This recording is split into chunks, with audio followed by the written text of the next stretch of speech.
problem, we try to fix it. We've kept the family name going for 75 years. I think that's something to be very proud of. I'm Mike Weeman from Weeman Land and Auction out of Marion, South Dakota. And my middle name is Earl. I'm named after my grandfather. And being an auctioneer isn't all about how fast you are or how good your chant is. It's how the people appreciate your name and accept your name. He told me that once. So that's one that I hold pretty close.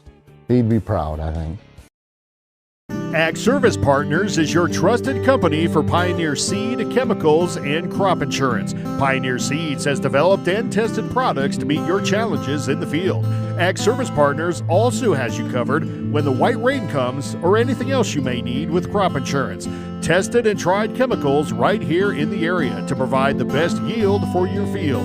Write down the number and contact Ag Service Partners for the best farming season year in and year out.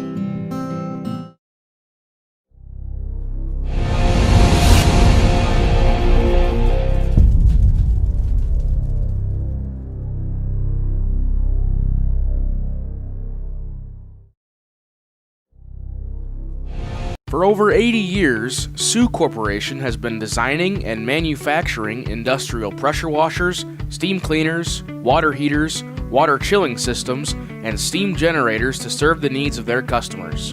Sioux Premium Equipment is designed and built with reliability, performance, durability, and user safety as its top priorities. Sioux is locally owned and operated in Beresford and a proud supporter of all things Watchdog activities. When it comes to advertising, reaching the right market while giving back to the school is just plain right. If you're looking for an effective method that reaches a large fan base at once, then here's your ticket with Live Ticket TV. With over 90 schools in the state of South Dakota, we can help you advertise locally with just your home team or reach the region. Plus, a portion of all sales go directly back to the school. Get a hold of Heath Nimke today and let's get started in building your brand with Live Ticket TV. Out here, you learn that to keep growing, you have to keep changing. CHS and the farmers and ranchers we serve know all about change, because together we've changed agriculture. That's why we're the largest farmer-owned cooperative in the country. So farmers own the system they count on, with advantages at every step. From innovative tools that help crops grow, to grain processing expertise, to energy solutions, we create connections to empower agriculture. Learn more at chsinc.com. Whether you're trying to be the next best amateur, or if you're like me and pretending you know anything about this game, then the Bridges at Beresford is the best 9-hole course in the area. I think I missed him. The Bridges has everything you're looking for in a course, including a casual atmosphere and also a challenge on the greens. And the Bridges has a banquet space available too for your gatherings, so if you aren't into golf, they can still accommodate your needs. Visit their website today and find out more. What? I get as many mulligans as I want.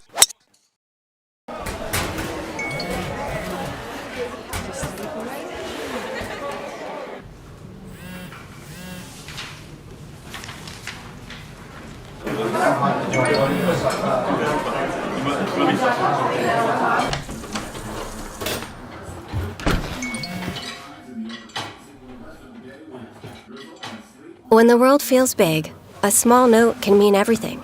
Find mental health support at sdbehavioralhealth.gov. This is what matters. This is beyond X's and O's. This is the difference mutual respect makes. This is what character looks like. This is what defines us in South Dakota. This is sportsmanship. School sports, it's not the outcome that matters most, but the way the games are played. This message presented by the South Dakota High School Activities Association and the South Dakota Interscholastic Athletic Administrators Association. Beresford Telephone is your full-service local telephone company, providing telephone service, sales, high-speed fiber optic internet packages, and professional surveillance systems for both commercial and residential customers. Beresford Telephone also offers the only in-town gig-certified internet provider, which offers the highest speed services. Wanting to upgrade your existing service? Contact Beresford Telephone today and let them get started on your high-speed services in no time.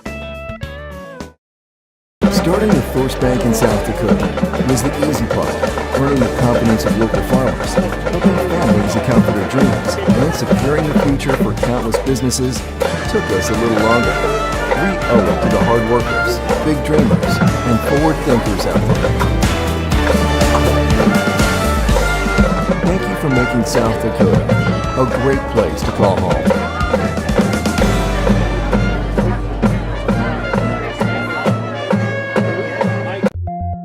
For healthier crops and stronger yields, count on Nutrien Ag Solutions. By partnering with the leader in plant nutrition, you'll have access to innovative products and unmatched service that deliver impact and efficiency to every acre. Healthier crops, happier growers. Lead the field this season and beyond. Find your local crop consultant at nutrienagsolutions.com. Event, our Beresford administrators, Dr. Dustin Dagan and Mr. Troy James and Dr. Tommy Merriman. If needed, please contact one of these individuals or another school administrator or event worker with concerns should they arise during the contest. In the event of a weather emergency, we ask that you listen to the instructions given by the public address announcer. In case of such an emergency, you will be expected to evacuate the stadium as instructed. Farming is more than a livelihood. It's a legacy. Simplot was founded by a hardworking farmer like you over 90 years ago, and we've been growing America's farms for generations. With local crop advisors grounded in your success, Simplot Grower Solutions is in your fields and by your side. We dig in deep to pinpoint what you need, where you need it, when you need it, even when the forecast is unpredictable. Fentanyl is a powerful synthetic opioid, up to 100 times stronger than morphine. Even a tiny amount can be deadly. It's often mixed with other drugs without your knowledge, increasing your risk of overdose. Protect yourself and your loved ones and avoid unknown substances. Stay informed, stay safe, and remember, one pill can kill. For more information on fentanyl prevention, visit your local health resource or speak to a healthcare professional today. This message was brought to you by the Great Plains Tribal Opioid Response, so that the people may live. Shields All Sports Store is your one-stop for everything outdoors, with local experts eager to guide you through the widest selection of brands. Your one-stop for exercise gear to get working out or fashions for going out. And your one-stop for footwear in your size, your style, yours to take home today. Shields, employee-owned, community-minded, and like no place you've ever shopped before.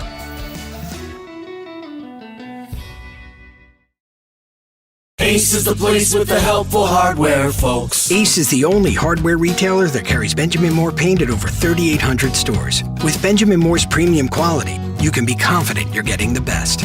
You can buy in store or order what you need online for curbside pickup or delivery. When you want the best, Benjamin Moore paint from Ace at participating stores. Find Benjamin Moore paint and other great products at your locally owned Olson's Ace Hardware in Beresford. CoreCares helps individuals stay at home by offering caregiving, nursing, and medical alert systems in over 55 communities in South Dakota. Specializing in tasks like bathing, meal prep, and medication setups, our well-trained staff delivers exceptional care. We invest in our team through customized training and comprehensive benefits. To learn more about job opportunities or services, visit our website at corecares.com. CoreCares, proudly serving our community. Your equipment is working overtime in the summer heat, but can your parts keep up?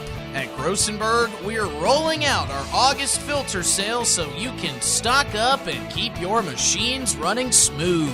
Now, through the end of the month, save 16% on John Deere and Fleet Guard filters to help your machines finish the season strong. Partner up with us and stop by your nearest location or visit Grossenberg.com to take advantage of this deal while it lasts. The innocence of youth. Is there anything any better? But soon they'll be in high school and facing all the same challenges you faced. How to make friends, how to fit in, how to be cool. We want our children to have everything they'll need to live fulfilling and productive lives. Make sure the kids in your family are among the more than 57,000 participants here in South Dakota who take part in high school sports or activities. When life gets hard and our thoughts get too much to bear, finding the resiliency within us can help us find healing. The 988 Suicide and Crisis Lifeline provides 24/7 free support for anyone in suicidal distress or emotional crisis. All texts and calls are anonymous and connect you to local resources that uphold cultural values and pave the way to healing. Find the strength within you. Find the strength within our culture. Reach out if you need help today. Customer service is more than just a word. It's what Jensen Insurance Agency and Auto Owners Insurance does every day. We have more companies than most agencies in town. We're able to find a competitive market for each family. We're able to farm that out, quote it with each of our carriers, including Auto Owners Insurance, of course, and see where it best fits. In Sioux Falls, Beresford, and Elk Point, go to jensenagencyonline.com to find out more. Jensen Insurance Agency, building relationships since 1944. In times like these, it's good to know there's a place where people know who you are, no matter how long you've been gone. A place where the smells of home cooking are still in the air, where a simple wave warms your heart, and sharing stories is just a way of life. It's good to be home. Agraria Insurance Company, protecting what's important in life. Contact your local Agraria Insurance Company agent. Are you stuck in a job that gives you no family life? Work for Sioux Steel and enjoy a 4-day work week. Choose from first or second shift and receive a sign-on bonus. Sioux Steel builds farm bins and livestock solutions. Sioux Steel is hiring right now for machine operators and general laborers for both first and second shift. Sioux Steel makes it easy to apply. Go to their ProTech division in Lennox for walk-in interviews Monday through Thursday from 1 till 5, or apply online at siouxsteel.com. Join the Sioux Steel team and work a flexible, family-friendly 4-day work week. Do you have All right, fans, welcome to Watchdogs.live, Dogbone Entertainment. We're here at Cortland Karn Stadium, now named Jim Herren Field at Cortland Karn Stadium. Big night here tonight, Jeff, for not only Jim Herren and the family, and I see a number of former players here. I know they're here for that reason, but it's going to be a great night of football between the Beresford Watchdogs and the Parker Pheasants. Yeah, definitely a special night when you're going to take a legendary coach, not just for Beresford, but in the state itself, and honor him, naming the field. And, this is a game where both teams are probably looking at this and saying this is a winnable football game. Yeah, I had a chance to visit with head coach Scott Ebert a little bit this afternoon when he was through the office, and just got a few things, and he's like, yeah, I think both sides are going to look at this as a game, and they're going to come out and think this is one they can get. So should be a good one. Yep, and as we get through this, early part of the season, similar to last year, you go 2-0. Things didn't turn out the rest of the year, and so it's really important for both of these teams. And I know Parker took a loss last week. Watchdogs came out with a win. You don't want to come out in a slow start. So this game is critical, not just for the Watchdogs, but for both teams. All right, they're getting the school song going here. We're going to do starting lineups, and then shortly after that, Jim Herren will do the official coin toss, so we'll get to that shortly as well. Diego, we're going to welcome you onto the broadcast as well. So, Diego, say hello to the crowd. Hello, Beresford fans. I'm Diego Hernandez. All right, Diego, you're double dutying again. You got the camera action, and you're going to help us call the game as well. Yep, that is exactly what I'm going to do today. All right. Just like I did last week. You're not on overtime rate yet, are you? Like you did 2 volleyballs this week, and now a football. Are we in overtime rate territory, like where we owe you time and a half? Nah, not yet. No, okay, all right, very good. You're going to keep working for free, right? Eventually. Okay, all right. All right, fans, again on the call today, Jared Olson, Jeff Boom, Diego Hernandez helping us out on the computer and getting us in and out of commercials and the different camera views that you're going to see as Axel Berian, one of our students, part of Dogbone Entertainment. And then Matt Storrow helping us out with some technology, and Renee James has been in the booth as well, so we appreciate the work that they've each done. Jeff, some other thoughts here as they kind of finish up the school song. We get ready to run through some starting lineups. Well, first things first. Last week, Watchdogs relied heavily on Malachi James. Yeah, I'm assuming you're going to see another heavy dose of him. And these are these seasons where I've got to watch some of these kids now that are sophomores and juniors play through those junior high games, those JV games, and Parker's got some studs on their team. One comes to mind is Garrett Potsma. He was he was like a locomotive running through them on some kickoff returns, I just think, a few years back in these JV and junior high games. So I expect we'll see some dynamic things out of him tonight, too. Yeah, head coach Scott Ebert did throw that number out there at me, 66. He said when we're on offense and he's on defense, he is somebody that we are going to need to get a block on, or he will wreak some havoc with us. Sounds like offensively, they're probably going to throw the ball a lot is kind of what the scout report is, at least from the coaches that I talked to. Just ran the ball a few times. Now, they felt like maybe tonight they'd maybe try to establish a ground game against us, but we're going to expect maybe to see the ball in the air, and throwing the ball will be the quarterback, number 7, Landon Weeman. He's a senior, 6'4", 210 pounds. I did walk right next to him as they came out of the locker room. Good-sized individual. I mean, behind the offensive line and looking around the field, he's going to be able to survey things from his vantage point. Yeah, and last year, they had a big target out there in Meyer. He graduated, went on to go play college football, I think, at USF. So, there's one of the targets that he's used to from last year that they had to replace. But big, tall, statured quarterback like that is going to be able to look over the line. And we talked about it last week in depth about, lack of experience on the Watchdog offensive line and defensive line. So the key tonight is going to be, can the Watchdogs put pressure on Landon Weeman, get him out of flow? Because if he gets time to sit back there and kind of peruse through his receivers, it could be a long night for the Watchdogs.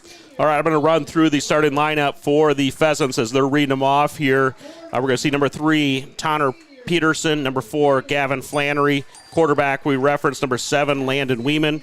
Number 10, Colin Robertson. Number 12, Sullivan Sattler. Number 20, Brady Byer.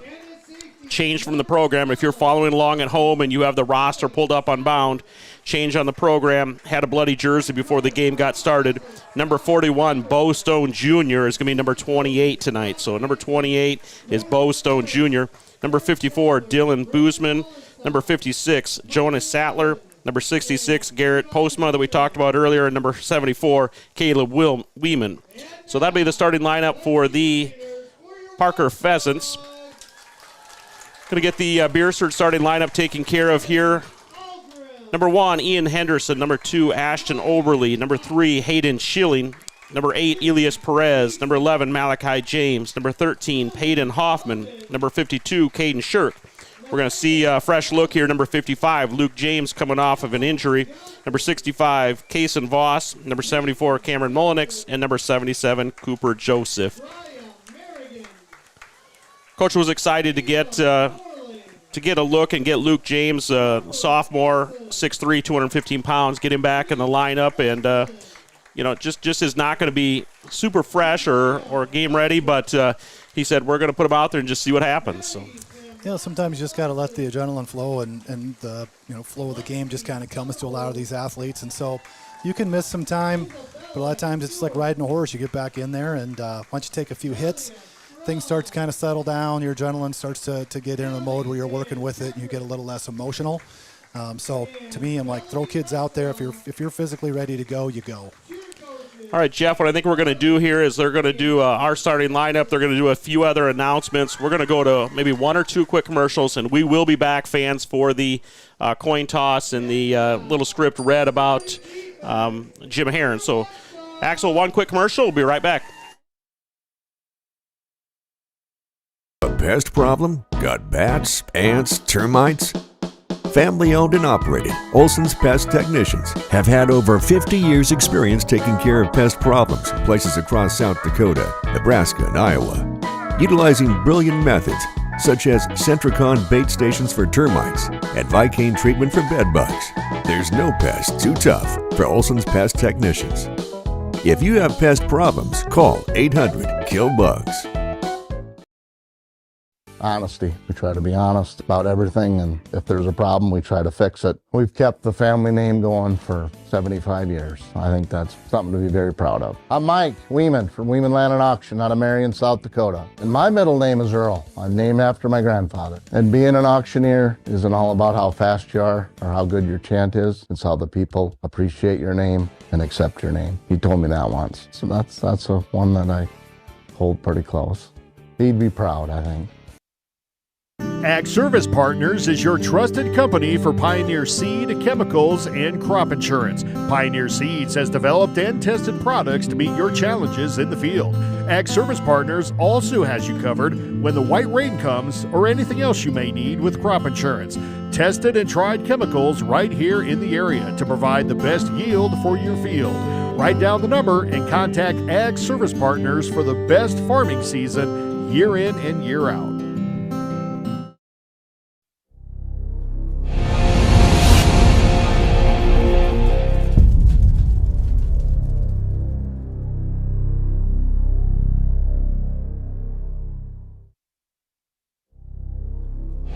For over 80 years, Sioux Corporation has been designing and manufacturing industrial pressure washers, steam cleaners, water heaters, water chilling systems, and steam generators to serve the needs of their customers.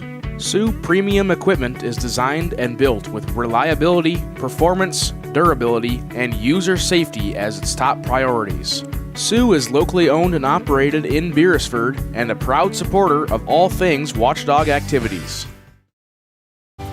Welcome back to the Sioux Corporation Press Box. Sioux Corporation, the industry leader in manufacturing water heaters and chilling systems, steam generators, pressure washers, and steam cleaners.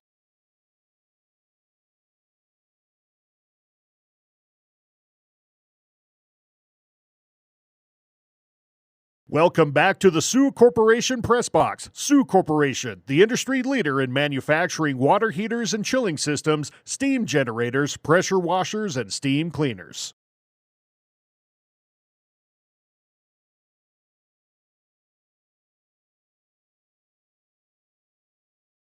Welcome back to the Sioux Corporation Press Box. Sioux Corporation, the industry leader in manufacturing water heaters and chilling systems, steam generators, pressure washers, and steam cleaners.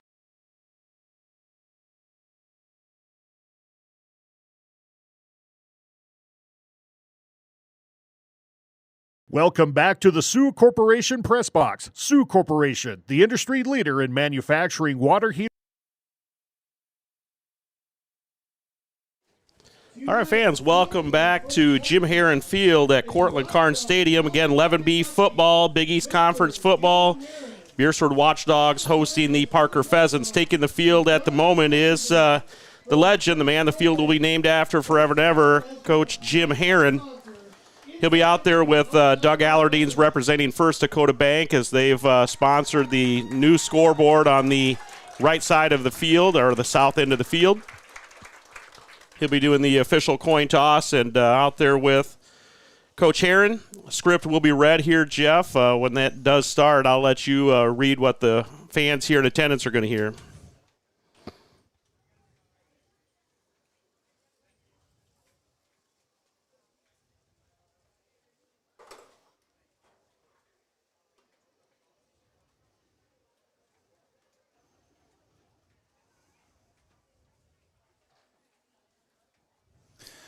All right, so as the players come out to the field tonight, joining the coin toss is Watchdog Hall of Fame inductee, Mr. Jim Herren.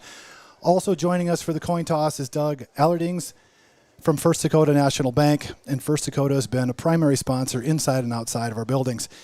Mr. Jim Herren was a science teacher, he was a physical education teacher, head football coach, head wrestling coach, and athletic director during his 32 years at Beresford Schools from 1967 to 1999.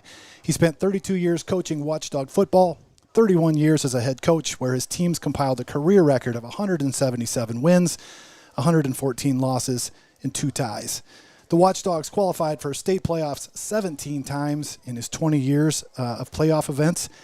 His team won 8 conference championships, and in 1979 and 1980, his teams were the state champs based on sports writers and coaches' polls when there were only 2 classes of 11-man football.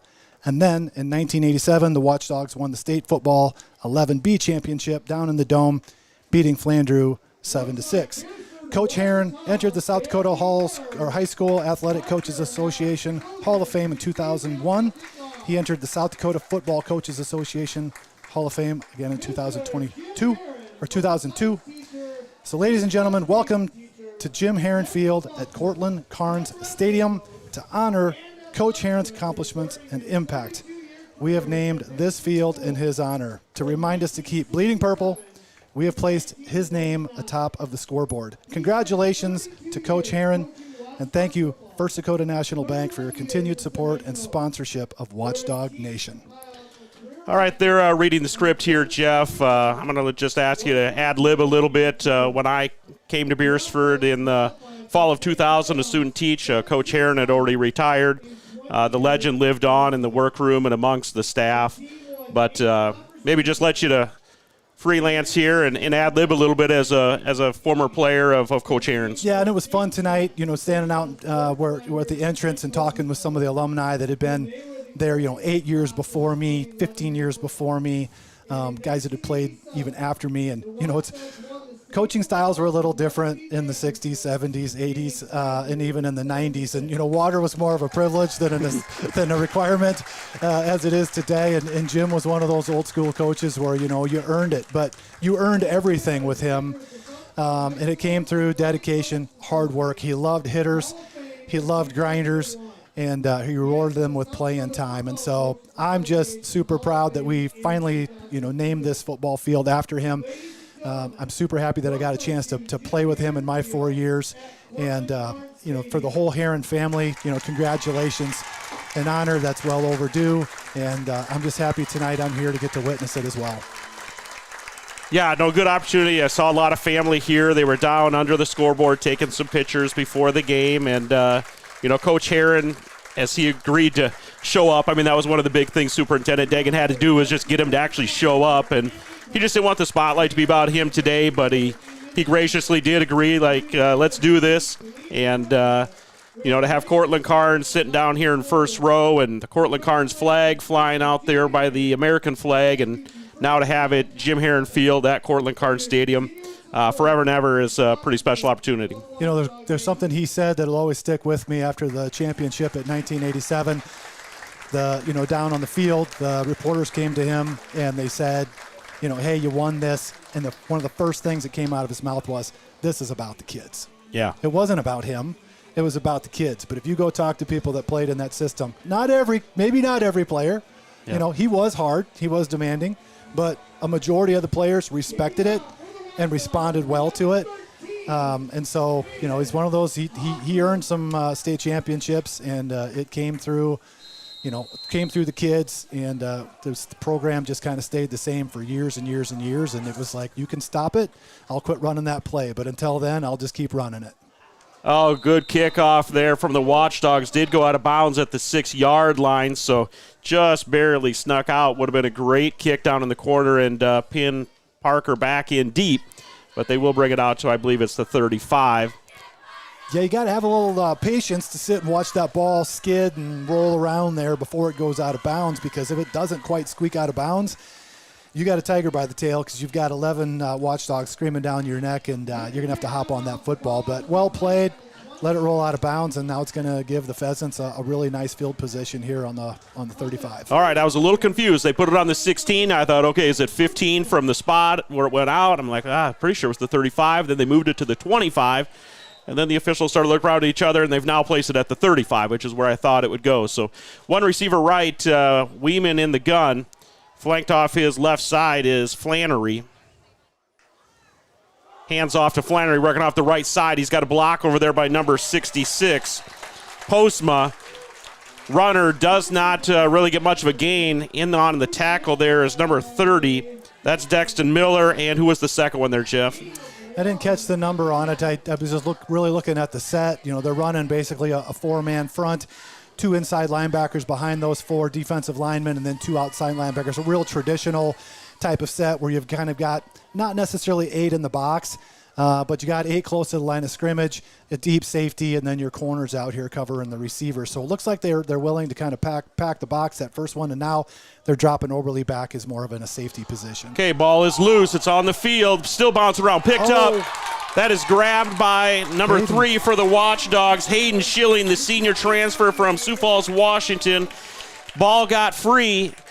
Weeman was trying to get it off to his back. Flannery just came free. Schilling there to pick it up for the Dogs. Huge turnover early in this game, deep in Parker territory. Definitely not how you want to start the game, for the Pheasants. But if you were listening to the last game, before we started the football game last week, I'd said I think Hayden Schilling some point this year is going to be an X factor. Those are the types of plays that I was hoping to see, and we just got a chance to see one. Athletic enough to get through the line, recognize the ball was on the ground, scoop it up, and then get, a small return. But heads up play, good job for the Watchdogs. Watchdogs are going to go 2 receivers left. Slot guy in motion, hands it off, rolls out. Quick dump, gets that out to Schilling. He's wrapped up immediately by number 3, Tanner Peterson, the senior DB. And you're going to notice when you see that the set that the Watchdogs go in, a lot of times Oberle will be in a shotgun, and then you'll see that halfback. Traditionally, they'll be really close to the quarterback, maybe next to him. We have Schilling up really kind of behind, acting as I'm a running back, but also as a second receiver. And you'll notice on that play, they really let the defense pour through. Schilling slips out the back door. They're able to dump it off to him and pick up a nice 6-yard gain. Okay, they've got Perez in motion. Pitched it to him. He is grabbed in the backfield. That's number 74, Caleb Weeman, the defensive lineman, 6'1", 210 pounds. He's only a sophomore. He came flying through there, and Perez had no chance. Watchdogs pick up about 7 on the first play, lose 6 on the second, so now it's 3rd and 9. And these are where these challenges will come in with the offensive line. You got somewhat of a slow developing play with Perez coming to the outside. He's catching that ball somewhere around 10 yards from the line of scrimmage, working his way back to the line. Those backside blocks become critical at that time to give your chance for your receiver or your running back to kind of get a chance to look and go, okay, where's my hole? Where's my cutback lane? And where can I find a crease to run through? Those backside blocks have got to happen. Otherwise, those plays just get blown up. That one goes to Malachi James. Worked up the middle a little bit and then kind of bounced it outside. In on the tackle is Postma. Gain of about 3 on the plate will bring up 4th and 6 from the Parker 17-yard line. Beresford looks like they're going to just go ahead and go for it. We do have a kicker with Peyton Hoffman. I don't know if there's anything with him tonight that would maybe make it not physical enough to be able to kick it, but it looks like they're just going to go for it here on 4th and 5. Yeah, that'd be about a 34-yard field goal attempt. Oberle scrambling. He's got to try to find somebody. He's being pressured. Had a receiver out there. I believe that was Dexon Miller coming back to it, but he was being chased by Landon Weeman, the senior linebacker. Watchdogs turn it over on down, but going to have the Parker Pheasants back in their own territory. That was on the 17, so now Parker Pheasants 1st and 10 from their own 17. Got to hand it to the Pheasants there. You get the turnover, backs against the wall. Things could go awry, give up a quick 6 points. Instead, did a little bending on a couple plays and then did not break, and here they're back in business on the 17, 18-yard line. All right, Pheasants. Couple split wide ends, slot receiver. Weeman looking to throw.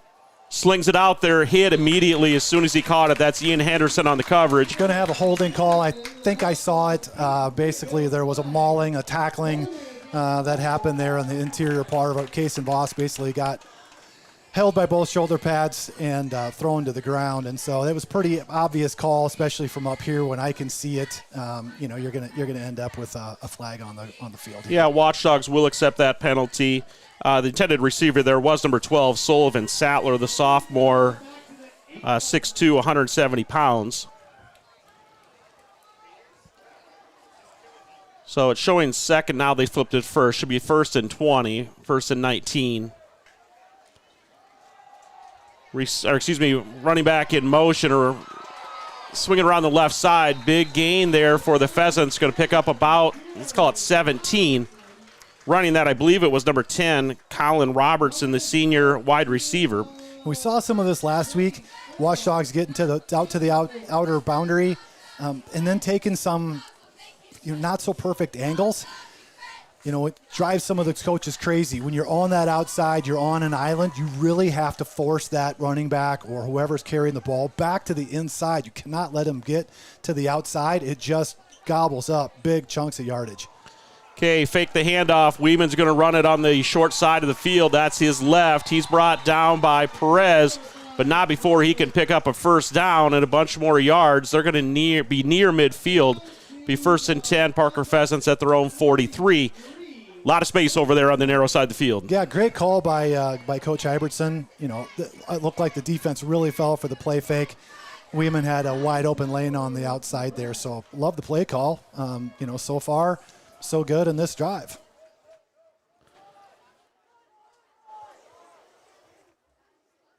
Okay, Parker with a little bit tighter formation here, one left, one right. Going to throw the ball, as we talked about, they probably would do earlier. Hit immediately, I believe that's number 24, the receiver. Jackson Anderson, possibly. Yep, tackled by Ian Henderson. So right now we got a nice balance. If you're the Pheasants, you like this. You're able to run the ball, throw the ball. This will really put some pressure on the Watchdog defense when you really can't just pin your ears back and say, okay, they're a throwing offense, and we're just going to go for it. Got burned on a couple runs to the outside, so now you got to honor the pass and the run game right now, and you got to kind of stay at home. Motion left to right. Weeman fakes it, and then, he dropped it again. Got back on it, but a flag is down. You kind of see that coming. Weeman gets a little bit tangled up in his legs. Ball's dangling out there. Somebody reaches in and just rips it out. If you're the coach on the Pheasant side, that's one where you're like, hey, when you get in a little bit of the traffic there, we're going to wave that flag off. I think he was throwing the flag to spot the ball, just out of habit, grab the flag. Yeah. But that's one where, Weeman probably needs to get both arms on the ball there to protect it when you're trying to churn for those extra few hours or few yards. That's where a lot of times that ball will get punched out, i.e.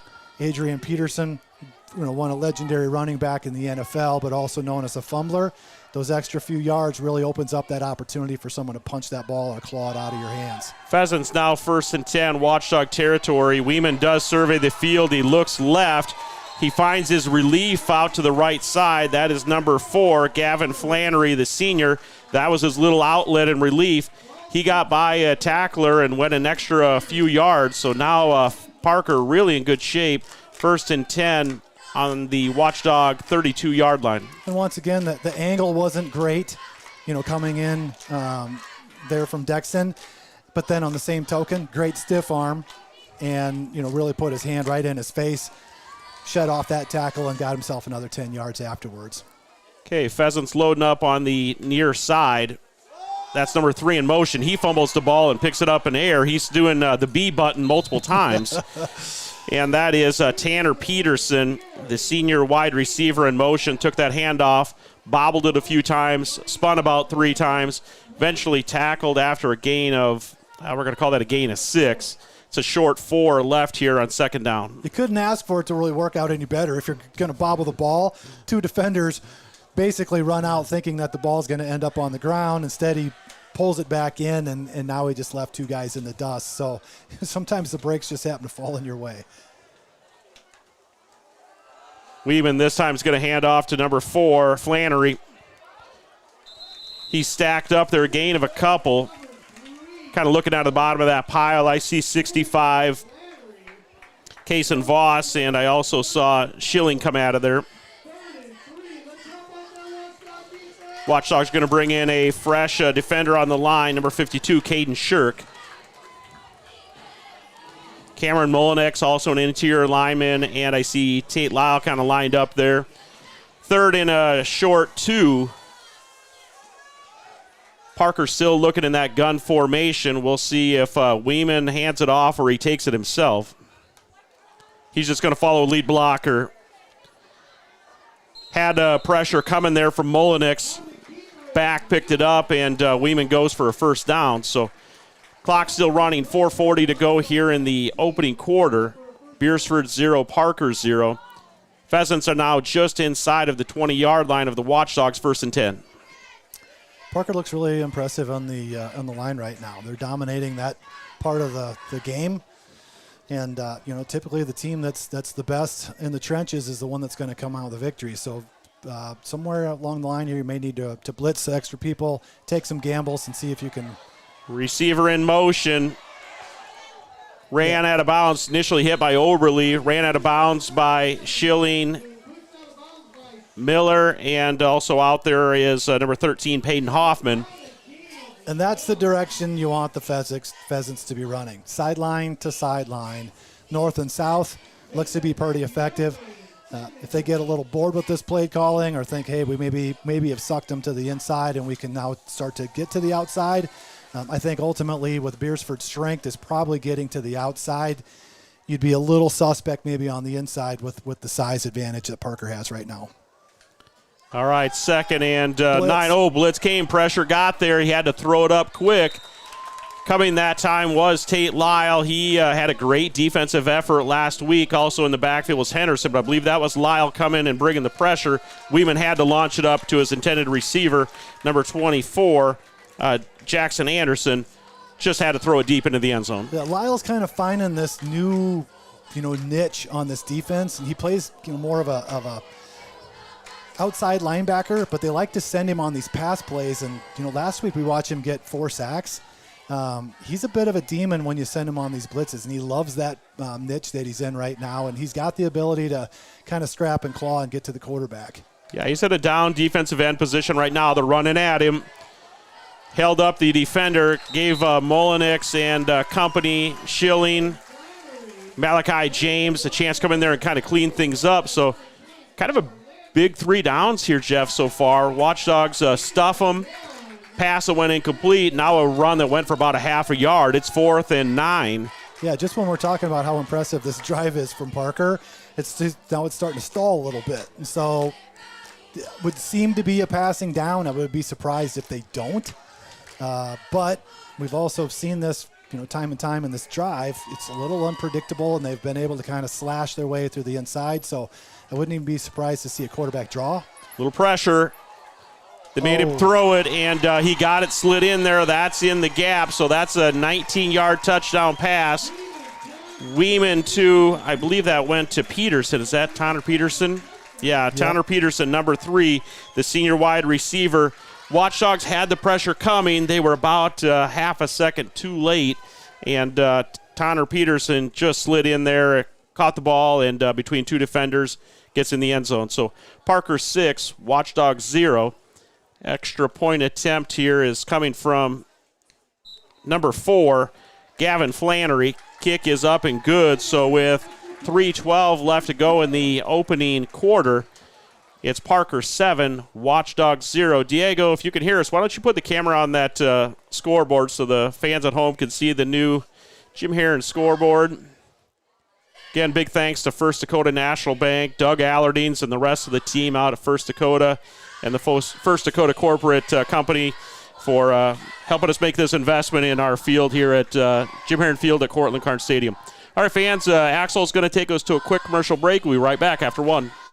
When it comes to advertising, reaching the right market while giving back to the school is just plain right. If you're looking for an effective method that reaches a large fan base at once, then here's your ticket with Live Ticket TV. With over 90 schools in the state of South Dakota, we can help you advertise locally with just your home team or reach the region. Plus, a portion of all sales go directly back to the school. Get a hold of Heath Nimke today, and let's get started in building your brand with Live Ticket TV. Out here, you learn that to keep growing, you have to keep changing. CHS and the farmers and ranchers we serve know all about change. Because together we've changed. Welcome back to the Sioux Corporation Press Box. Sioux Corporation, the industry leader in manufacturing water heaters and chilling systems, steam generators, pressure washers, and steam cleaners. Watchdogs.live, Dogbone Entertainment. Jared Olson, Jeff Boom, and Diego Hernandez on the call. Parker Pheasants score on that drive and take a good chunk of time off the clock. Watchdogs will have plenty of time to answer here in the first. And I don't know if it's a cause of concern, but we did see Tate Lyle on the side here getting his ankle taped during the break. He seems to be okay, limping a little bit, so maybe something to watch here as the game goes on. It would be a pretty significant loss if he's somebody that can't be on the field here, especially on the defensive side, where it's kind of where his specialty is at. All right, we'll try to keep an eye on that. Ball is bobbled a little bit, but Ian Henderson picks it up. Nice return. He's fighting hard. Takes it up to the Watchdog 35-yard line, or maybe it's the 36 or 7. So good return there for the Watchdogs. Henderson fighting off of that far side of the field. We're going to have to ask Diego, did you grease these balls before the game? Because it sure seems like nobody's been able to get a really good grasp on it. So, Diego, did you do something to these balls before we got started? I did not. Not really, no. Okay, so it's not the opposite of deflate gate. You didn't overinflate them, so they're really slippery and hard to hold on to. Nah. Okay, no pickle juice got spilled on them. Exactly. No, All right. no pickle juice here. All right. Watchdogs 1st and 10 here from their own 37-yard line. That's motion from the Watchdogs, handed up the middle. I'm assuming that's Schilling or James. Just couldn't see much of what happened there, but a nice gain for the Watchdogs on 1st down. We're going to call it 4. It'll bring up 2nd and 6. Last week we saw James have a really big game. Difficult to tackle in the open field. Somewhere in this game, I got to think there will be some opportunities here to get him the ball in the open field where he's really going to be able to do his damage. Nice to see him go in between the tackles and try to grind out some of them yards, but I think his big play ability is probably going to happen somewhere out on the perimeter. All right, Watchdogs 2nd and 6. Fake handoff. Oberle keeps that one darn near a 1st down. It's going to be close. We're going to be just a little short. Jeff, we're looking not exactly down the line, but really close. It's going to be 3rd and a short 1 here for the Watchdogs. I really like the action there. That was quick hitting, and Oberle found a gap and made something of it. Yeah, Postma on the tackle. We talked about him, earlier in the game, but he's a tough one to block. But that's one thing that Oberle will do, and you see him in shotgun. He does have an arm, but he's sneaky good when it comes to picking up those 4 to 5 yard, between the tackle type of runs. He doesn't get a lot of credit for being super hard-nosed, but boy, you can see it a lot of these games where he'll grind out and get those extra yards that you didn't expect him to get. Yeah, I can do something similar. He just stuttered a couple steps, let the offense kind of make a gap. He picked one of them, going to pick up 4 yards here in a 1st down. We're now back into Parker territory.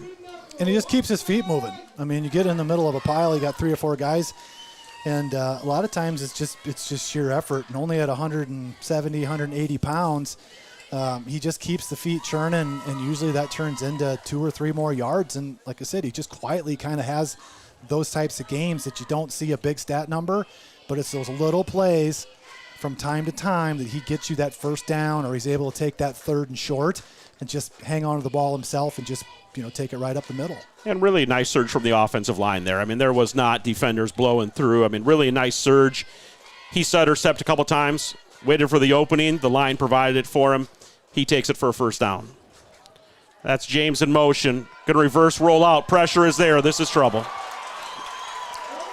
Number 28 for the Pheasants was wearing number 41 before the game, Bo Stone Jr., defensive line, 5'10", 165 pounds. He's a junior. Huge loss for the Watchdogs. Yeah, these rollout plays are really designed to give your quarterback some freedom. One, you get an option. You can run it, but most of the time it just buys you time. So as you're on the run, you can start to survey the field, find some receivers, and then make your decision on whether you want to unleash it or keep it on the ground. And, boy, the Pheasants really picked up on that in a heartbeat and just blew that play up from the very beginning. Yeah, that's about a 12-yard loss on that play, so we're going to call it 2nd and 22. That's what the board has up as well. Oberle, gun, surveying, tosses it long. That's James. He's open. And when I say open, I'm talking about a foot. No. Oh, no, they tore it away. I think that was a really good play there just to kind of stick with it. Kyle Robertson, I think, is who was on the defense on that. Yeah, that was number 24. Or I thought it was 24. Maybe it wasn't. 10. He just hung in there with that, and it was been an amazing catch by James regardless, having a defender dragging all over you. But nice job of Robertson kind of sticking with it. That looked to be a reception there for a bit. They're asking for replay, and we're not going to say who down below us is asking for a replay, but it did look like, again, when I say that he was open, A foot is enough for Malachi James just athletically, and he's not the absolute tallest guy you're going to see out there, but I just know if he's got a little bit of space, he can go get it. Just came out, the back judge was right there and just didn't cooperate. So now we're going to end the first quarter. They've flopped the chains, didn't move the ball much. Watchdogs will be 3rd and 22 from their own 40. They're talking to assistant coach Owen Ronaldo down on the sideline. He's got his offensive lineman giving him some directions. And we'll see what the coaching staff draws up here and gives them an opportunity to maybe not get the whole thing, but get a good chunk of this 22 yards and maybe see if they can tempt themselves enough just past midfield to maybe go for it on 4th. And we talked about last week moving some pieces around in the line, and this is another week. Luke James is one that was sitting out the first game due to some injuries that he had earlier. And they brought him, and he's playing tackle. So you've got three sophomores on your line with Shirk, James, and Joseph, and then 2 seniors, filling in at center and guard. So inexperienced, but they seem to be holding up okay tonight. Parker had 3 down linemen. They rushed 3. They had their other 8 back in coverage. Watchdogs brought in Hayden Hammenberg, left him kind of one-on-one out here on the right side near to us. Threw it up as a 50-50 ball. It just went over his head. Defender got a hand on it, but now we're 4th down and 22 on the 40-yard line, and they're going to put Hammenberg back there to punt this thing. Yeah, Hayden's a little taller, more of a lankier jumper type of guy, and so perfect type of player you want to just throw it up in the air. Super nice punt. Real nice spiral. Turned it over halfway, which is what every punter's goal is, to get maximum carry, and that was probably 50 yards in the air. Yeah, we kicked that from the 40. It ends up probably on the other 20. So, yeah, that's a 40-yard kick just line to line. And then he's back a good 10 yards. Yeah. So, yeah, that's probably 50 yards a carry. All right, that was Colin Robertson on the return. He brings it out to the 25-yard line of the Pheasants. They're going to swap some linemen around, and they're going to have just under 12 minutes here as they take over a drive up by 7. They're going to be 1st and 10 from their own 25. A couple receivers to the left, one to the right. Wingback on the right side. Weeman looks right, motions to the left. Snap was high. He just pulls it down and runs with it. I don't know if by design or not. He did hold that ball out there, kind of reaching, thinking he was close to a first down. Quickly pulled it back in as contact was coming, but gain of 9 from Weeman on what was maybe a broken play. 2nd and 1. Yeah, Parker Moving Company's doing a great job up front. There's just another case of it right there that they're creating holes. These plays are not slow developing plays. They're quick hitters, and they're basically just rutting guys out and leaving lanes. You got to hand it to that line right now. They're doing a fantastic job. All right, they're going to hand that off. Work around the right side.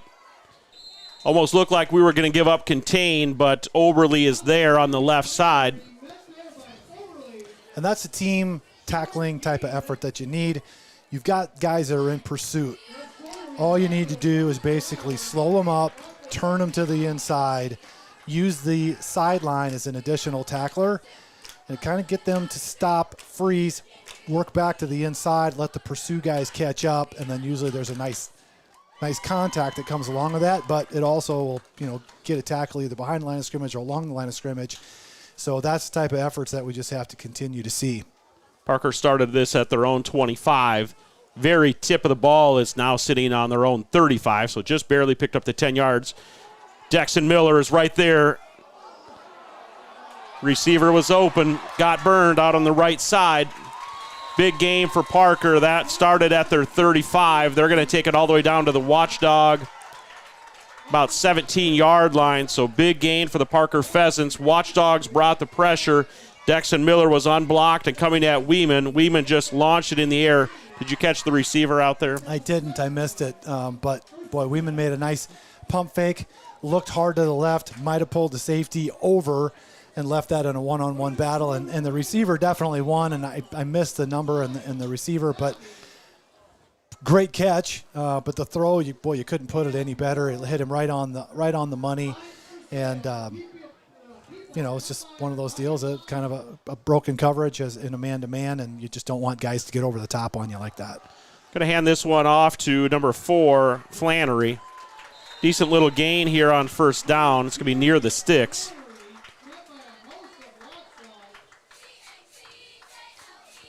Yeah, they're moving the chains. Yep, the referee, Mike King, does signal chains are moving. It's now going to be first and goal from the Watchdog about 8-yard line. Somewhere in the middle here, you're probably going to start to see Watchdogs start to creep up, start to fill up that line of scrimmage, putting 7, 8 guys in the box here to try to slow this run game down. But Parker's doing a great job of going 3 wide, kind of spreading some things out. So now you have to honor the pass. So great, combination of plays and play calling here. I got to really hand it to Parker of keeping the Watchdog defense on their heels. Coaching staff for Beresford wants to talk about it. Axel, let's go to a commercial. We'll be back right after this break. Changed agriculture. That's why we're the largest farmer-owned cooperative in the country. So farmers own the system they count on, with advantages at every step.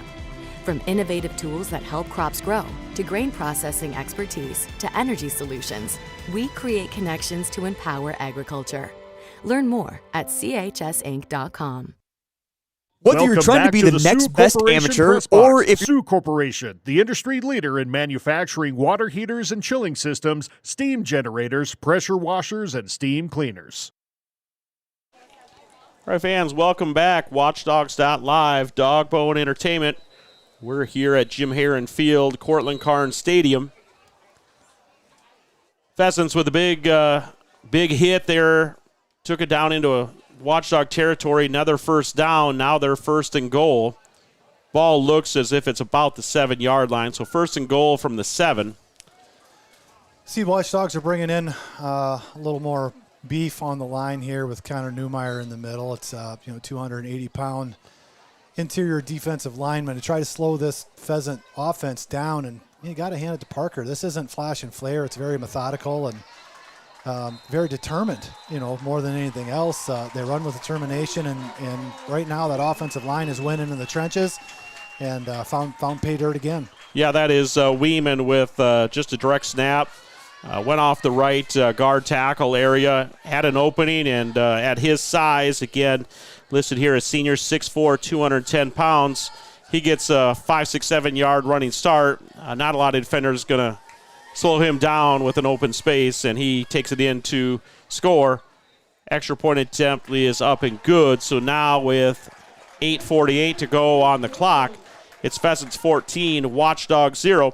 We're going to go to another commercial break. We'll be right back after this timeout. If you're like me and pretending you know anything about this game, then the Bridges at Beresford is the best 9-hole course in the area. I think I missed him. The Bridges has everything you're looking for in a course, including a casual atmosphere and also a challenge on the greens. And the Bridges has a banquet space available too for your gatherings, so if you aren't into golf, they can still accommodate your needs. Visit their website today and find out more. What? I get as many mulligans as I want.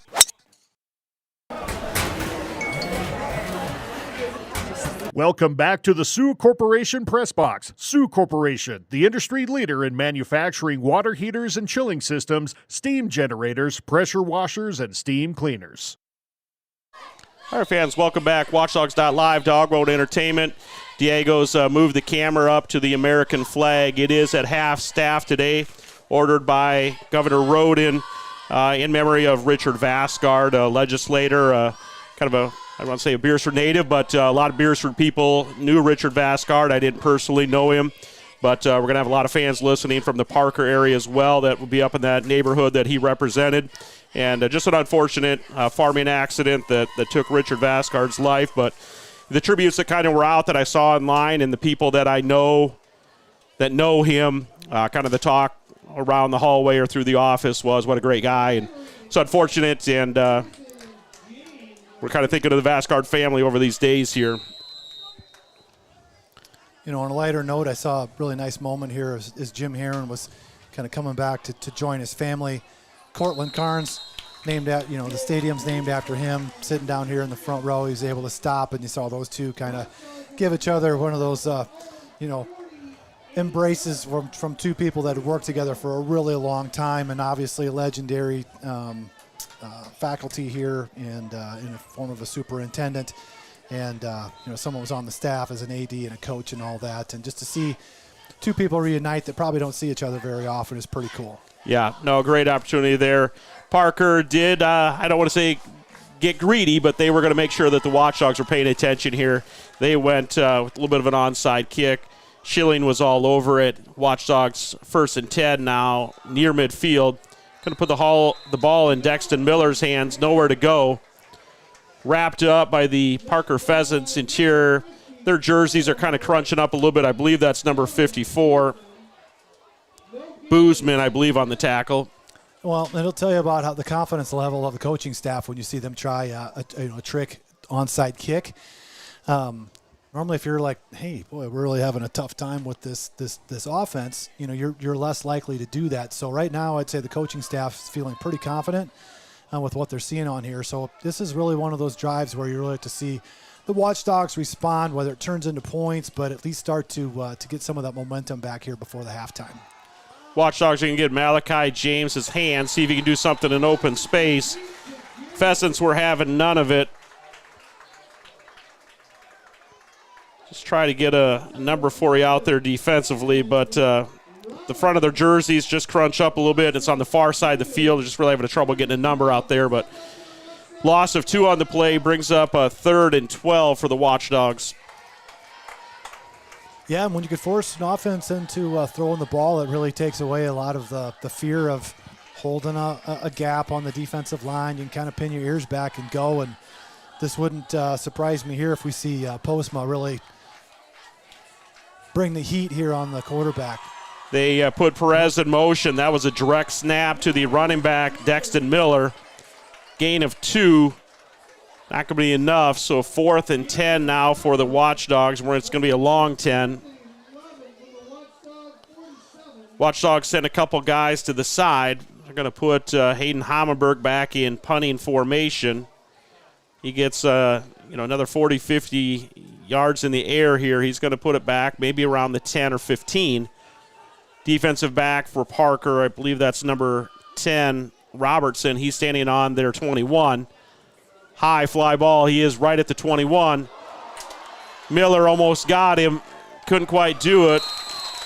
Brother Malachi James got a hold of him over on the sideline, but not before he could bring it out to the 33.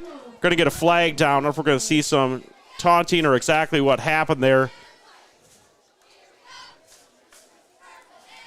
Hopped up immediately and kind of stood over him, but I'm not saying that's what it was. I'm just throwing a potential out there. Long visit here with the referee, Mike King. Miller, I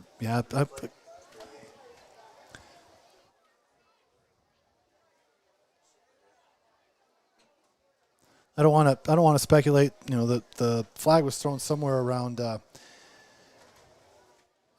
Marquise Borton. No, I don't know if someone got a little chippy there, and maybe there was some conversations, maybe a little late hit or some hand fighting. But Parker seems to know that it's on them, and they're going to move back. So I'm going to guess that the flag might have been thrown in some sort of a personal foul. If you're looking back on this play, Dexton's screaming down the field. You see that the punt returner's not waving for a fair catch. He's floating with his eyes, looking straight up. Your chances of having a massive hit, possibly causing a turnover, become greater and greater and greater. And it's hard to slow that motor down because you want to make the big hit. And unfortunately, you end up kind of missing because you don't stop the momentum. And momentum, sometimes the big hit isn't as important as just making the tackle. And that's just one of those things over time some of these guys are going to learn. It's like you just make the play, don't worry about the flash and the flare. Yeah, personal foul. That does take it back to the Parker 18-yard line. So big penalty against the Pheasants. In motion there and grab. Big defensive play. Is that Hammenberg? Mm-hmm. Hammenberg working off the left defensive end side. He's on contain, and he was not having any of that motion from the receiver. Sweeping. We've got a Pheasant down on the field. speaking of Marquise, I think that's him right there, and holding himself in an area that I don't really want to talk about, whether if that's potentially the injury, but a lot of times the way that he's responding and where he's holding on to himself, I'm going to assume that there was probably some pain going on for him right now. All right, Axel, let's go to a quick commercial. We'll be back right after this medical timeout.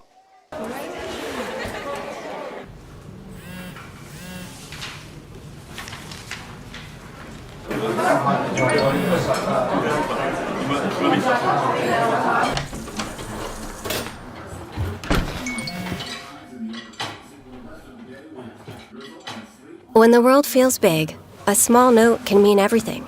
Find mental health support at sdbehavioralhealth.gov. This is what matters. This is beyond X's and O's. This is the difference mutual respect makes. This is what character looks like. This is what defines us in South Dakota. This is sportsmanship. School sports, it's not the outcome that matters most, but the way the games are played. This message presented by the South Dakota High School Activities Association and the South Dakota Interscholastic Athletic Administrators Association.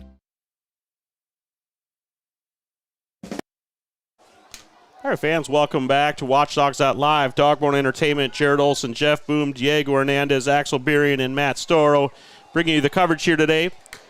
That was number 52, Marquise Bortnam for the Pheasants, the sophomore offensive lineman, 5'9", 230 pounds. They take him off to the side. Pheasants do pick up a couple yards, bringing that back now, but it's 3rd and 11 from their own 16, 17-yard line. You know, and the Pheasants have had some success with the passing game. A little surprised they didn't try to put it in the air there. They were happy just to hand it off to Robertson, but you know, this is obviously a passing down. I wouldn't be surprised if we see them air one out. Looking left, then he goes right. Just a little jump. It's a screen. Big guys out front. Okay, flag down on the tackle was Oberly, and another set of flags come in. Multiple flags came flying at the conclusion of the play. We'll let them sort out the flags on the field.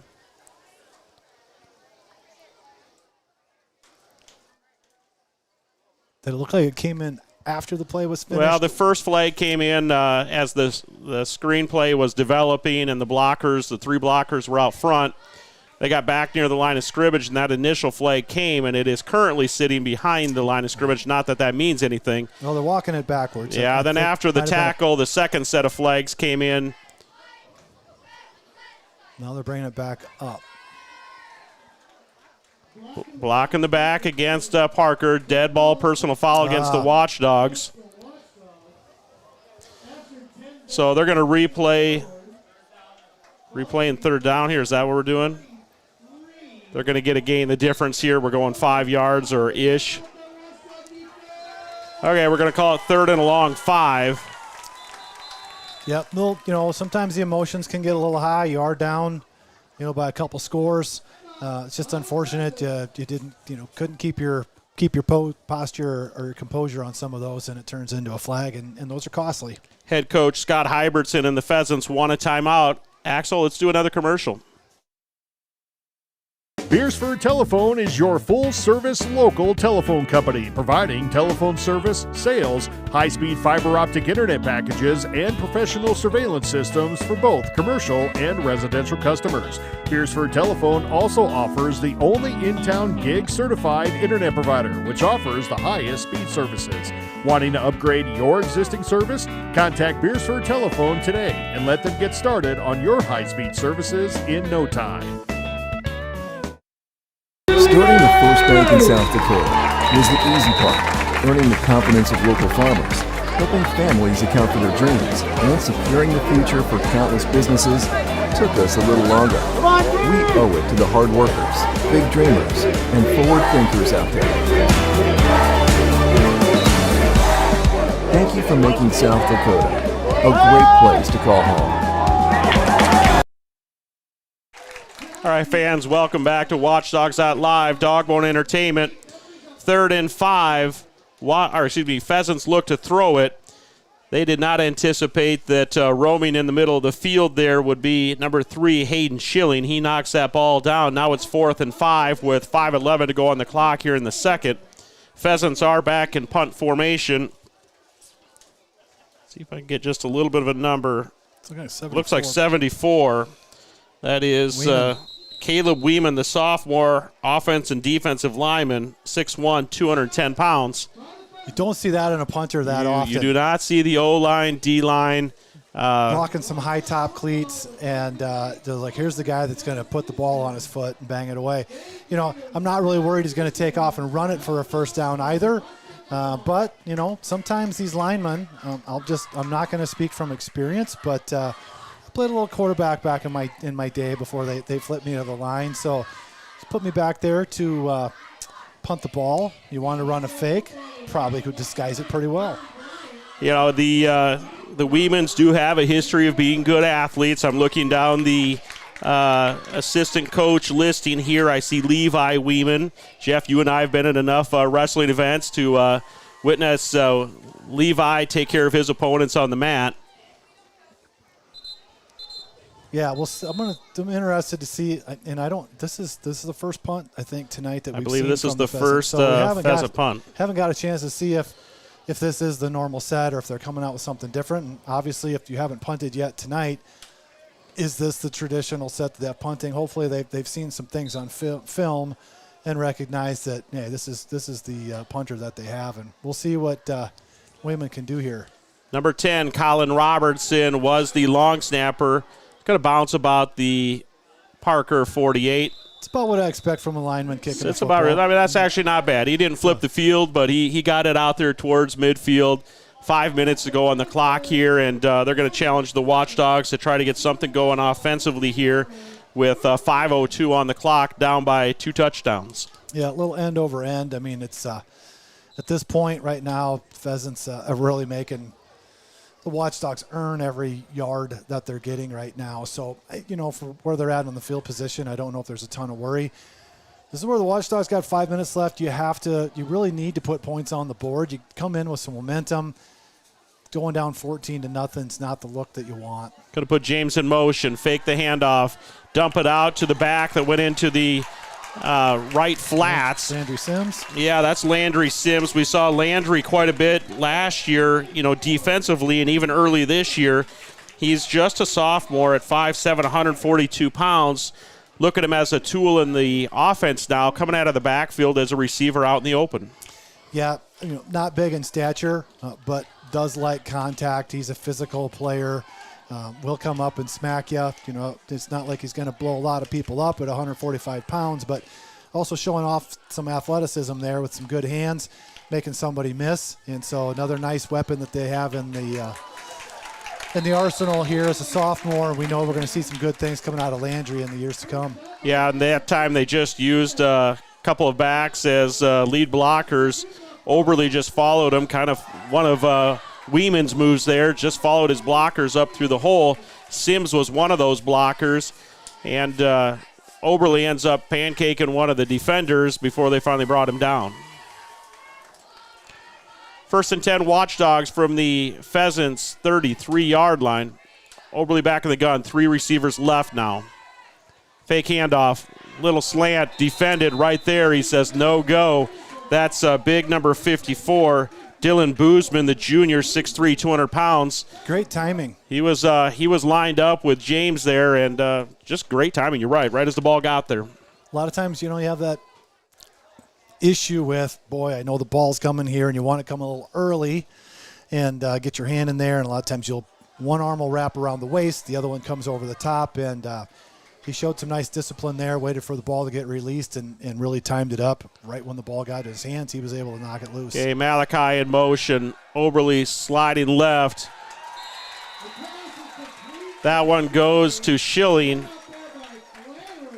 Defensively, I heard him say Flannery, but I'm not sure exactly that it was him. But somebody on the right side of that Parker defense was right there as Schilling kind of went opposite of the motion out in the flat. 3rd and 9 now for the Dogs. Yeah, I don't want to say you're in desperation mode because there's obviously a ton of football left, but you got 3 minutes left. You're in pretty good field position where you don't have to feel like you're giving up a ton if you end up with a turnover here. I think you probably take a shot, see if you can pick up a first down with a throw, and then start to try to work something towards that end zone. I think right now it's passing time. Overly scrambling pressure was there. They're going to wrap him up and bring him down. It looks like number 60. There is not a 60. Might have.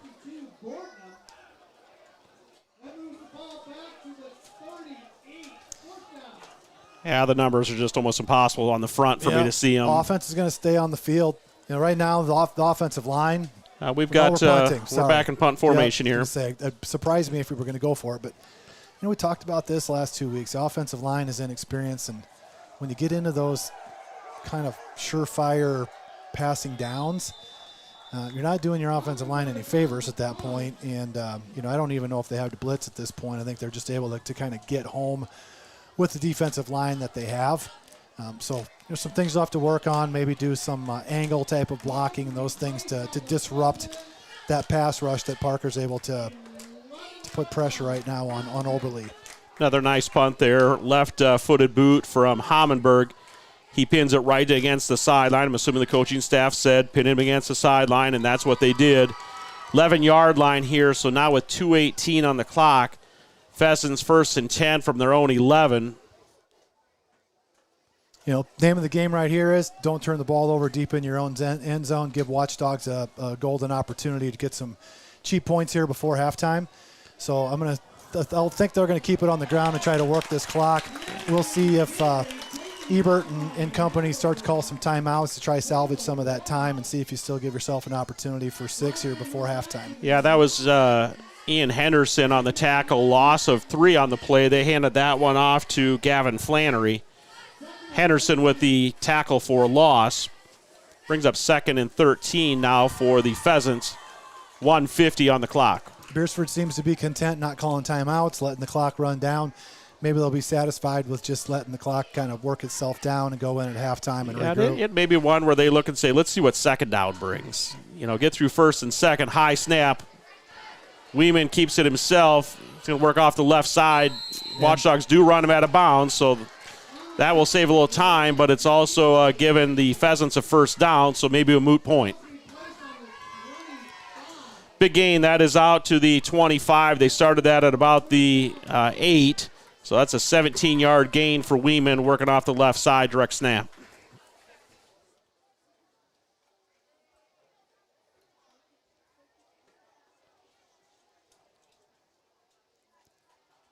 For Watchdogs here, you definitely don't want to let anybody get behind you. I would be surprised if they try to go over the top, but on the same token, it's a minute left. You're up by 14. Sometimes you just go, hey, we're going to take a shot. We do have a fresh set of downs. We do have some more time here we can click off.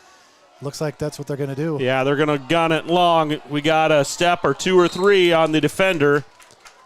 So he was open. That is the wide receiver, number 10, Colin Robertson, the senior wide receiver. I believe he was the one that maybe had that big pass earlier, but he blew past the defender, had a couple steps. Weeman just overthrew him.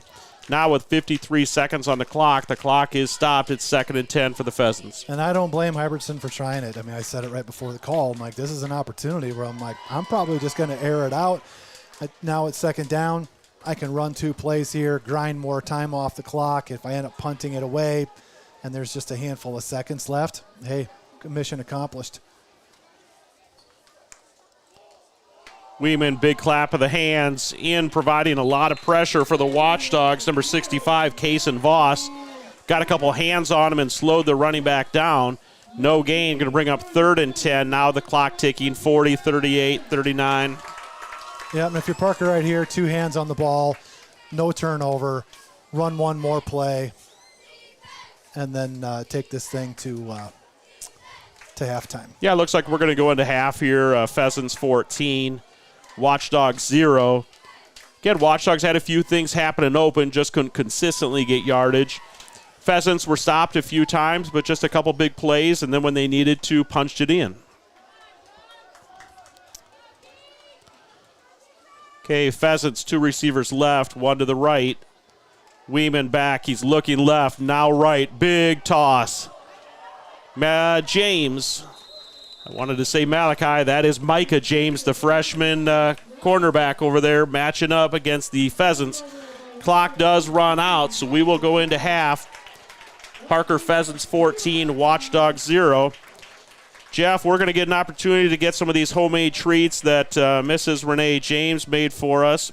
Diego, did you get one of those treats earlier before tip-off, or you're going to come in here and get one of those now? I didn't even notice there were treats Okay, it's a up plate there, of homemade treats. We got brownies the other night. I said something about Rice Krispie bars at volleyball, and she came with a nice tray of stuff today. It's kind of like a Rice Krispie bar with, like, Chex in it, marshmallows, chocolate. It's got a little bit of everything. What's it called, Axel? A breakfast bar. And Axel, you already got into one of those earlier here in the second quarter. So his blood sugar spiking. The insulin's kicking in. Yep. All right, fans, we'll be back. 14 and a half minutes on the clock here. They'll put a couple more on. So if you're setting a timer at home, 15 minutes, we'll be back with the second half. Watchdogs versus Pheasants.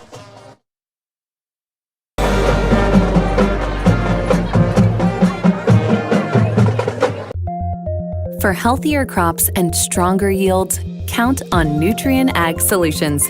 By partnering with the leader in plant nutrition, you'll have access to innovative products and unmatched service that deliver impact and efficiency to every acre. Healthier crops, happier growers. Lead the field this season and beyond.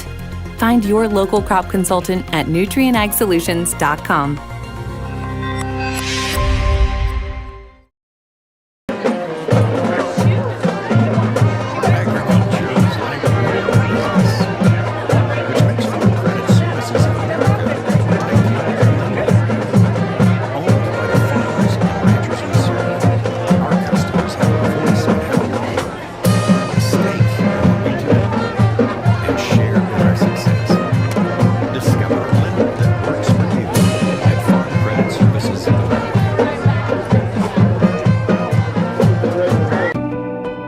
Farming is more than a livelihood.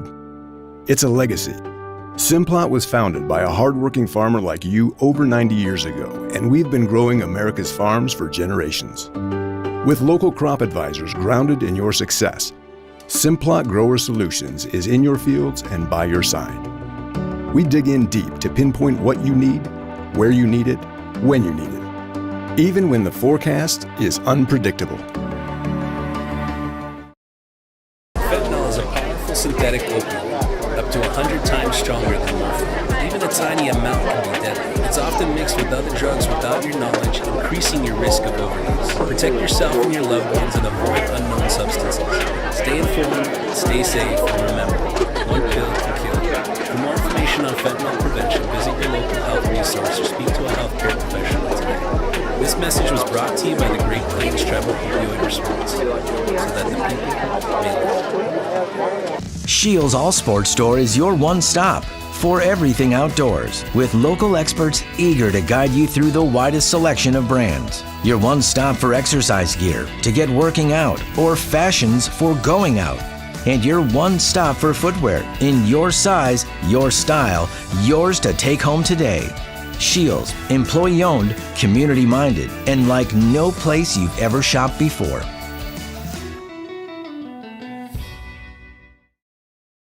Ace is the place with the helpful hardware, folks. Ace is the only hardware retailer that carries Benjamin Moore paint at over 3,800 stores. With Benjamin Moore's premium quality, you can be confident you're getting the best. You can buy in store or order what you need online for curbside pickup or delivery. When you want the best, Benjamin Moore paint from Ace at participating stores. Find Benjamin Moore paint and other great products at your locally owned Olson's Ace Hardware in Beresford.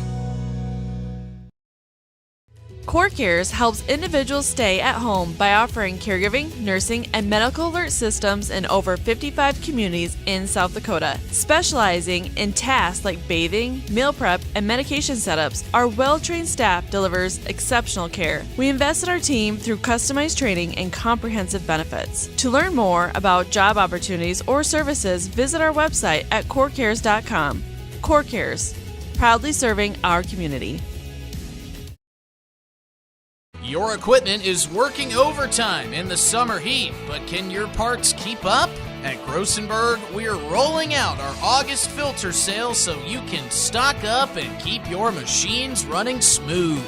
Now, through the end of the month, save 16% on John Deere and Fleet Guard filters to help your machines finish the season strong. Partner up with us and stop by your nearest location or visit Grossenberg.com to take advantage of this deal while it lasts.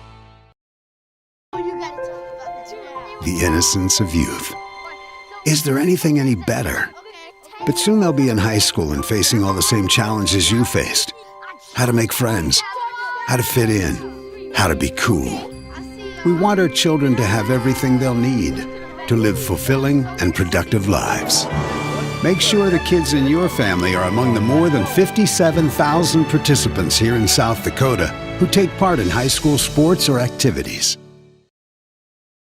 When life gets hard and our thoughts get too much to bear, finding the resiliency within us can help us find healing. The 988 Suicide and Crisis Lifeline provides 24/7 free support for anyone in suicidal distress or emotional crisis. All texts and calls are anonymous and connect you to local resources that uphold cultural values and pave the way to healing. Find the strength within you. Find the strength within our culture. Reach out if you need help today. Customer service is more than just a word. It's what Jensen Insurance Agency and Auto Owners Insurance does every day. We have more companies than most agencies in town. We're able to find a competitive market for each family. We're able to farm that out, quote it with each of our carriers, including Auto Owners Insurance, of course, and see where it best fits. In Sioux Falls, Beresford, and Elk Point, go to jensenagencyonline.com to find out more. Jensen Insurance Agency, building relationships since 1944. In times like these, it's good to know there's a place where people know who you are, no matter how long you've been gone. A place where the smells of home cooking are still in the air, where a simple wave warms your heart, and sharing stories is just a way of life. It's good to be home. Agraria Insurance Company, protecting what's important in life. Contact your local Agraria Insurance Company agent. Are you stuck in a job that gives you no family life? Work for Sioux Steel and enjoy a 4-day work week. Choose from first or second shift and receive a sign-on bonus. Sioux Steel builds farm bins and livestock solutions. Sioux Steel is hiring right now for machine operators and general laborers for both first and second shift. Sioux Steel makes it easy to apply. Go to their ProTech division in Lennox for walk-in interviews Monday through Thursday from 1 till 5, or apply online at siouxsteel.com. Join the Sioux Steel team and work a flexible, family-friendly 4-day work week. Do you have a pest problem? Got bats, ants, termites? Family owned and operated, Olson's Pest Technicians have had over 50 years experience taking care of pest problems in places across South Dakota, Nebraska, and Iowa. Utilizing brilliant methods such as Centricon bait stations for termites and Vicane treatment for bed bugs, there's no pest too tough for Olson's Pest Technicians. If you have pest problems, call 800-KILL-BUGS. Honesty. We try to be honest about everything, and if there's a problem, we try to fix it. We've kept the family name going for 75 years. I think that's something to be very proud of. I'm Mike Weeman from Weeman Land and Auction out of Marion, South Dakota. And my middle name is Earl. I'm named after my grandfather. And being an auctioneer isn't all about how fast you are or how good your chant is. It's how the people appreciate your name and accept your name. He told me that once. So that's a one that I hold pretty close. He'd be proud, I think. Ag Service Partners is your trusted company for Pioneer seed, chemicals, and crop insurance. Pioneer Seeds has developed and tested products to meet your challenges in the field. Ag Service Partners also has you covered when the white rain comes or anything else you may need with crop insurance. Tested and tried chemicals right here in the area to provide the best yield for your field. Write down the number and contact Ag Service Partners for the best farming season year in and year out.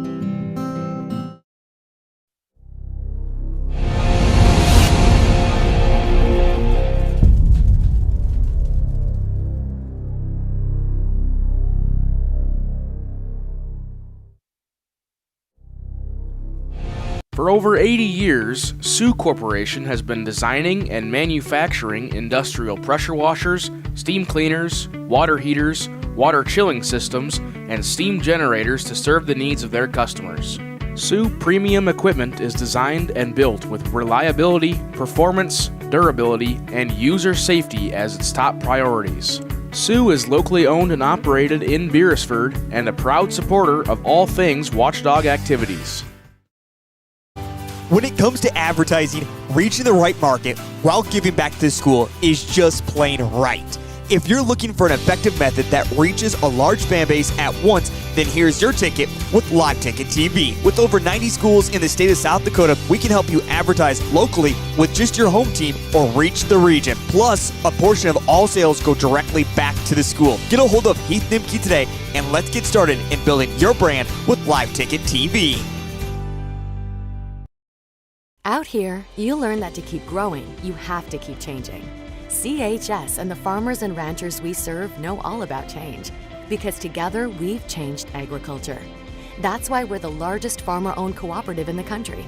So farmers own the system they count on, with advantages at every step. From innovative tools that help crops grow, to grain processing expertise, to energy solutions, we create connections to empower agriculture. Learn more at chsinc.com. Whether you're trying to be the next best amateur, or if you're like me and pretending you know anything about this game, then the Bridges at Beresford is the best 9-hole course in the area. Ooh, I think I missed him. The Bridges has everything you're looking for in a course, including a casual atmosphere and also a challenge on the greens. And the Bridges has a banquet space available too for your gatherings, so if you aren't into golf, they can still accommodate your needs. Visit their website today and find out more. What? I get as many mulligans as I want.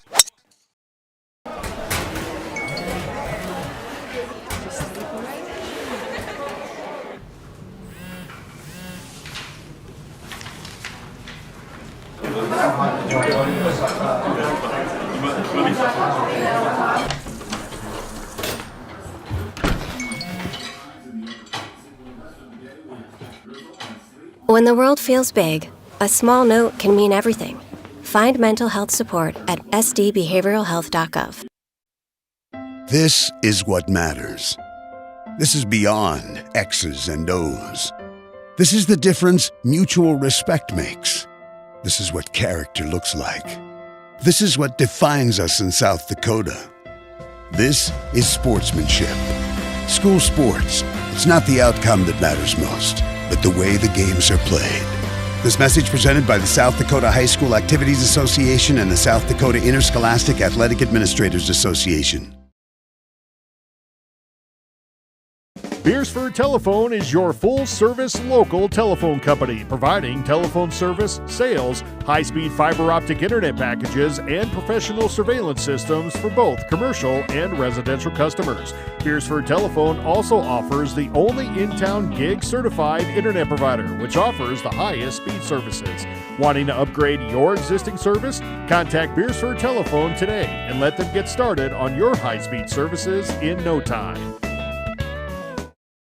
Starting the First Bank in South Dakota was the easy part, earning the confidence of local farmers, helping families account for their dreams, and securing the future for countless businesses. It took us a little longer. We owe it to the hard workers, big dreamers, and forward thinkers out there. Thank you for making South Dakota a great place to call home.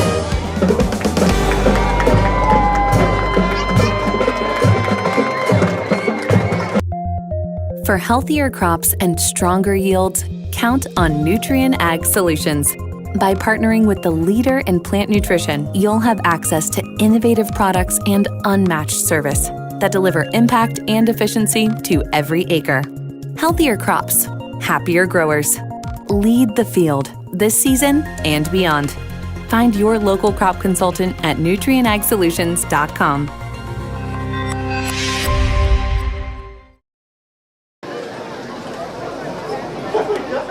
Agriculture is like no other business, which makes Farm Credit Services of America like no other lender. Owned by the farmers and ranchers we serve, our customers have a voice in how we work. a stake in what we do, and share in our success. Discover a lender that works for you at Farm Credit Services of America.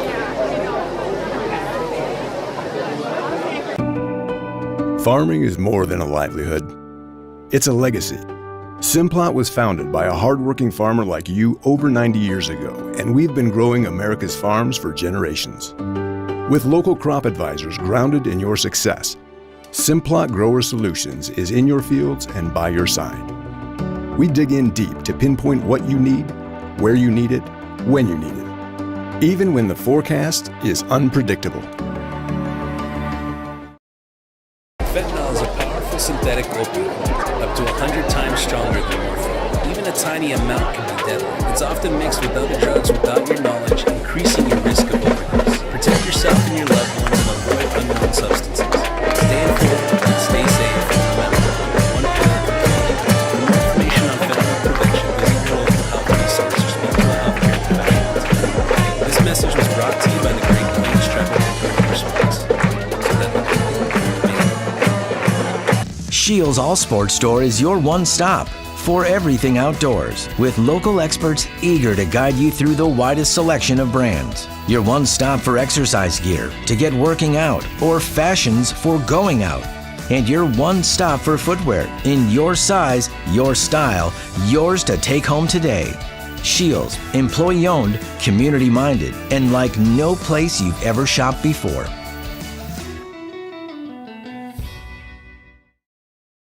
Ace is the place with the helpful hardware, folks. Ace is the only hardware retailer that carries Benjamin Moore paint at over 3,800 stores. With Benjamin Moore's premium quality, you can be confident you're getting the best. You can buy in store or order what you need online for curbside pickup or delivery. When you want the best, Benjamin Moore paint from Ace at participating stores. Find Benjamin Moore paint and other great products at your locally owned Olson's Ace Hardware in Beresford. CoreCares helps individuals stay at home by offering caregiving, nursing, and medical alert systems in over 55 communities in South Dakota. Specializing in tasks like bathing, meal prep, and medication setups, our well-trained staff delivers exceptional care. We invest in our team through customized training and comprehensive benefits. To learn more about job opportunities or services, visit our website at corecares.com. CoreCares, proudly serving our community. Your equipment is working overtime in the summer heat, but can your parts keep up? At Grossenberg, we're rolling out our August filter sale so you can stock up and keep your machines running smooth. Now, through the end of the month, save 16% on John Deere and Fleet Guard filters to help your machines finish the season strong. Partner up with us and stop by your nearest location or visit grossenberg.com to take advantage of this deal while it lasts. The innocence of youth. Is there anything in... All right, fans, welcome back. Watchdogs.live, Dogbone Entertainment here at Cortland Carnes Stadium, Jim Herren Field. Beresford Watchdogs hosting the Parker Pheasants. Jeff, we deferred. We won the toss and deferred to the second half, so Watchdogs are going to get the ball coming out of the chute here. An opportunity with a nice evening. It's really comfortable out there. Again, just very, very light breeze, so direction isn't really going to matter here much. We'll see what the Watchdogs look to do offensively, if they're going to kind of keep trying a few of the things that they saw, or if they're going to put a little wrinkle on something, and maybe they found an area where they think they can try to exploit here in this first drive. Well, Parker's going to start off this second half with another one of these little pooch kicks, maybe trying to see if they can pick up a quick turnover, but yeah, you're absolutely right. This halftime has got to be a reorganization. What's working, what's not. Right now, Beresford had some struggles on the offensive side of the ball, to pick up first downs. If you're Parker, I don't know if you need to change a whole lot of things. Ultimately, they're winning in the trenches. So I'm going to go with the old Jim Herren approach where, hey, if you can't stop it, I'm going to keep running it. But Beresford's going to have to do something a little more dynamic, maybe possibly on offense to try to get a couple quick first downs here. Pulling a few linemen, faked a run off to the right, threw it out to the left side. The defender got burned out there in open space. That's Malachi James going for 11 yards. And that play is intended to make somebody miss. You basically have a free defender out there, and that time Colin Robertson had the open shot. He did a couple nice tackles earlier in the first half on that very same play. James is pretty slippery when he's out there by himself, and right there he proved it. But that's where Robertson really needs to kind of break down and just try to temper the amount of yards that he's going to get. Handoff, Schilling, wrapped up by a number of Pheasants. Loss of maybe one on the play before his forward progress is stopped. Diego, I'm looking for a rating here, a scale of 1 to 10, 10 being the best, 1 being not very good. How would you rate that homemade breakfast bar that we had during the break? I give it a pretty solid 9 out of 10. Yeah, that was my first breakfast bar, I think, ever. I just didn't know what it was. Axel, how many did you eat? Okay, you told us 2 before halftime, and then I saw you eating one when I came back in the booth, so I know you got into 3 of them. Again, big thanks to Mrs. James for feeding the crew up here. Watchdogs.live, Dogbone Entertainment with some breakfast bars. Ball did get popped loose, so the big hit came from the defender. That was number 10, Robertson. Big hit as the ball got there. Pass is incomplete. So Tegan Nyhog, that play, I wouldn't say for certain, but I would say a 90% possibility that ball was going to be a hook and ladder. Tegan catches it.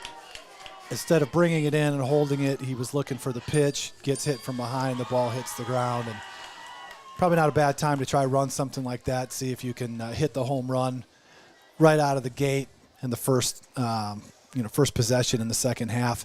I do have one question. Was that Cocoa Puffs that was in those bars, or what was that in there? I'm not as I've aged, I really went away from sugary cereal, but boy, there was a Cocoa Puff, I swear. Yeah, it's very possible. I'm not into chocolatey cereal, but that bar was really good.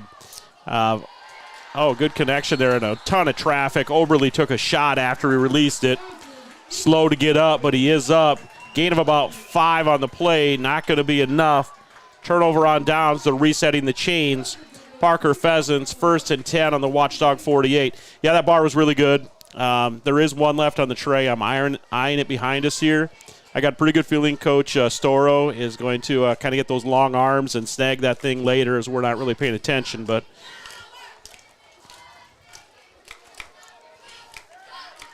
okay, big time for the defense here. Let's get a 3 and out or a 4 and out.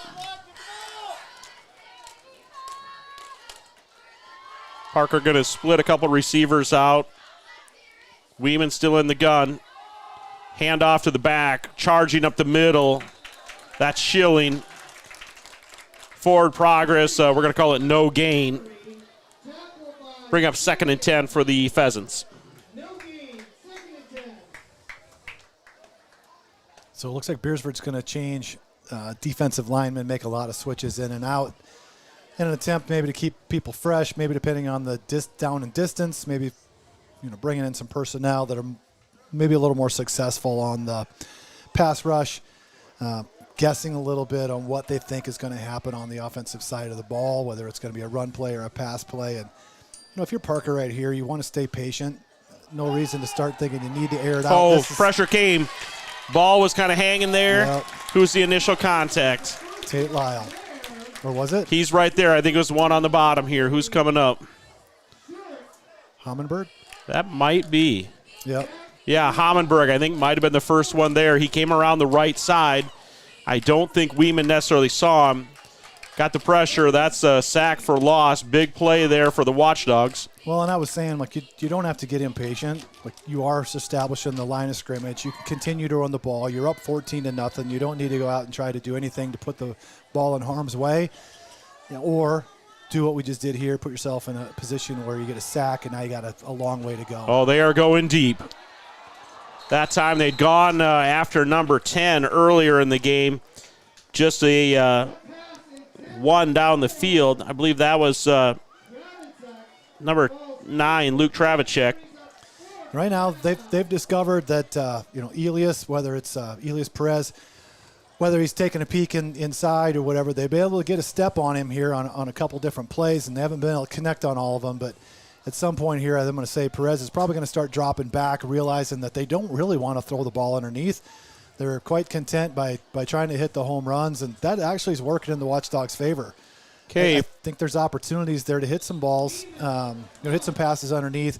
Don't need to go with the deep ball every single time. You don't need the home run. You're up 14-0. Establishing some tempo and those types of things on offense would really do the Pheasants well right now, but they're going to put Beresford offense back on the field and give them another opportunity to try to score some points. Yeah, Weeman does get a foot on it, takes it to the Watchdog 30, 31-yard line. It bounced straight to the east, out of bounds, and Watchdogs will take over 1st and 10 from their own 31. Couple receivers to the right. Got a wing back and a running back. Motion now. Handed off. That is Henderson. He's wrapped up and brought down. I don't know if there's a missed assignment there, but defensive end was number 54. He's standing there all by himself. I'm going to guess there's maybe a missed assignment. Looked like Dylan Boosman was right there, kind of untouched. And so either the play was designed to make him miss, run around him, or maybe cut underneath, but he didn't want any of that. Really got in the lane and made the tackle. And so nice play by Dylan. This is where Beresford's going to have some of those struggles. We keep talking about the offensive line, and this might just be one where either it was a missed assignment or something just didn't work there. You would typically let your defensive end get a free shot on your 2nd and 11. Watchdogs are going to spread it out a little bit. Ball was never caught. Yep, they're going to blow that dead. That was never caught. Ball did get free. Coverage there from the Pheasants was brought by number 10, Robertson. Pass incomplete. It's now 3rd and a long 11, short 12 here for the Watchdogs in their own territory. Expecting to see some sort of a rollout here. We haven't had a whole lot of time, just taking the ball from shotgun, survey open receivers.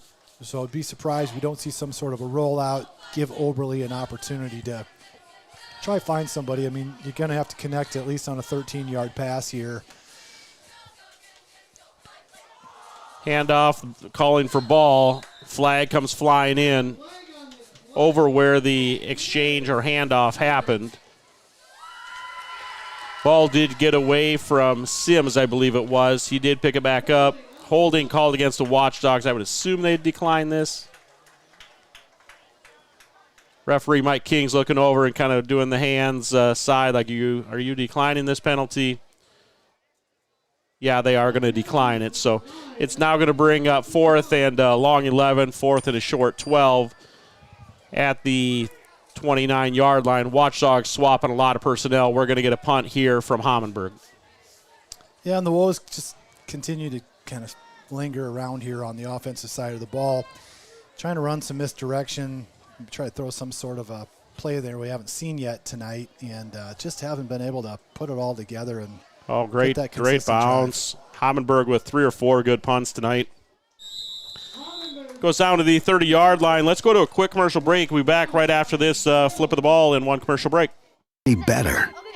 But soon they'll be in high school and facing all the same challenges you faced. How to make friends, how to fit in, how to be cool. We want our children to have everything they'll need to live fulfilling and productive lives. Make sure the kids in your family are among the more than 57,000 participants here in South Dakota who take part in high school sports or activities. When life gets hard and our thoughts get too much to bear, finding the resiliency within us can help us find healing. Welcome back to the Sioux Corporation Press Box. Sioux Corporation, the industry leader. The 988 Suicide and Crisis. All right, fans, welcome back. Watchdogs.live, Dogbone Entertainment. Jared Olson, Jeff Boom, Diego Hernandez on the call. We've got Axel Burian and Matt Storrow helping us out with a lot of the technology. That's Weeman running the ball from his quarterback position. Gain of about, I will call it 4. That's what they gave it on the scoreboard. Bring up 2nd and a long 6 here for the Pheasants. Parker and just keep putting it in their playmaker's hand. Weeman's the playmaker. Let him run the ball. Don't put it in harm's way. If you're Beresford right now, you desperately need a turnover. You've got to get some momentum going in your favor. And so clawing at the ball, punching at the ball, that's going to probably be the name of the game here for a while. But I'd be really surprised if Weeman and company doesn't just keep it on the ground just keep trying to grind out first downs, let the clock tick. You are in control of the line of scrimmage for most of the night, and I don't see any reason why that wouldn't continue at this point. So I would be a little more conservative on offense, and no need to go start airing it out and stopping the clock. Yeah, that was Flannery on the carry, gain of about 4. It's going to leave 3rd and 2 here for the Pheasants. Little motion coming right to left. Hand it off. No, he pulls it back. Weeman's going to hold on to it. He is met and tackled by the Watchdogs, number 74. That's enough for a Cameron first down. Molinix, just enough for a first down, maybe a yard pass. So 2 to the first down. Weeman got 3 before Molinix could bring him down. So fresh out of downs now for the Pheasants as they just crossed their own 40-yard line. Weeman, the big pass, obviously, scoring a touchdown, that was huge. But he's having a nice game tonight by just doing those little things of picking up those first downs and getting those tough yards between the tackles. Weeman searching, wrapped up. Is that Voss? No, Lyle. Tate Lyle with a big sack there as Weeman was surveying the field. Just started to swarm in on him, and Lyle forces the Pheasants into a loss of about 6 or 7 on the play. Pheasants started with 2 games on the road here, Jeff. They're going to now go 2 at home, so they'll host Flandreau on the 5th and Baltic on the 12th. Watchdogs started with 2 games at home. We're going to travel for 2 weeks. We're going to go to McCook Central Montrose and go to Bridgewater Emory Ethan. Then we'll have a bye week before we play at home again. So it's really going to be the equivalent of like 4 weeks before we get back to Watchdog football at home. But an opportunity for the Watchdog fans to travel. Salem isn't that far, and Bridgewater Emory Ethan isn't either. So that's kind of what's coming up for each squad. Really nice connection here on a slant from Weeman to Robertson.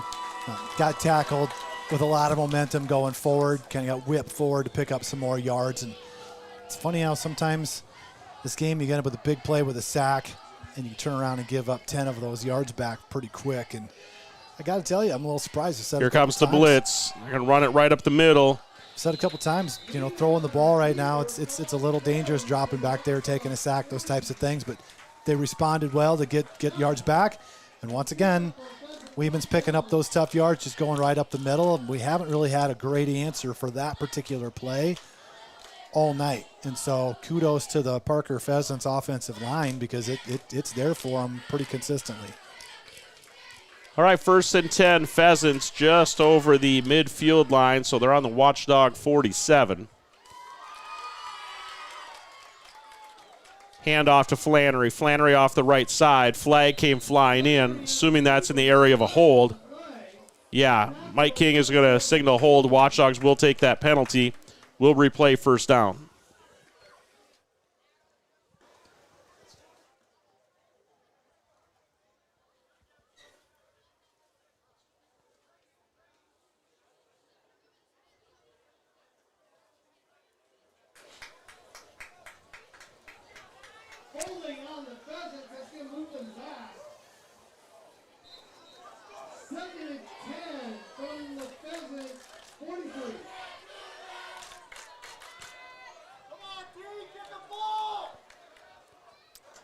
All right. 1st and 20 now for the Pheasants. They're going to survey the field. A little hitch on the outside. Does create enough separation out there before he's run out of bounds. So big play signals first down for the Pheasants. That's Colin Robertson, the senior wide receiver. Again, just a 5-7 yard stop. Little hook, get the ball, spun to his right side towards the Watchdog sideline and just blew past the defender before 2 others could wrap him up and bring him down. That started about the 48, and we're down to the 30. That's an 18-yard gain for the Pheasants. Yep, as this game wears on, these tackles just become harder and harder to achieve because the confidence you can see is building up in the Pheasants right now. There's receiver was waving his arms. Incidental contact, I believe, is what we're going to get there. Yeah, I didn't really see any type of hold. Looked like they got wrapped up a little bit with each other. Peyton Hoffman probably wishes he had that back. The ball was thrown either behind or because of the entanglement. Maybe the route got bumped off, but there was an opportunity maybe there for an interception, but you just wouldn't expect the ball to come blowing by kind of behind you at that point. So yeah, that's a junior wide receiver, Luke Travnicek, number 9, 6 foot, 150 pounds, the intended receiver. Pheasants going to go right back to what they know, and that is Weeman running the ball. Kind of fake the handoff, keeps the ball. We'll see where they spot that on the far side, but that's a gain of 8. Going to bring up 2nd and 2 for the Pheasants. Yeah, and being that size, runs very well. Very patient runner is on top of it. He doesn't try to get out in front of the blockers, stays in behind, picks and chooses his path as he goes, and really impressed with him tonight in the way that he's able to move the ball.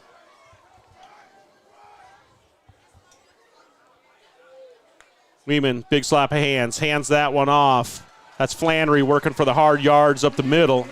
3 Watchdogs there around the ankles, but he's eventually knocked down by one of the other defenders. That's be enough for a first down for the Pheasants. It's now 1st and 10 from the Watchdog 16-yard line. Yeah, opportunity there to make a tackle behind the line of scrimmage with Shirk, and sometimes you get your one arm wrapped around the waist, and then your momentum kind of whips you around, and running back just able to kind of run through that arm tackle. And so things are going to have to get tight here pretty quick for the Watchdogs. You don't want to give up another 6 points here. Blitz coming, picked it up, one-on-one. Micah James face guarding. The ball was not close. So the intended pass was for number 10, Robertson.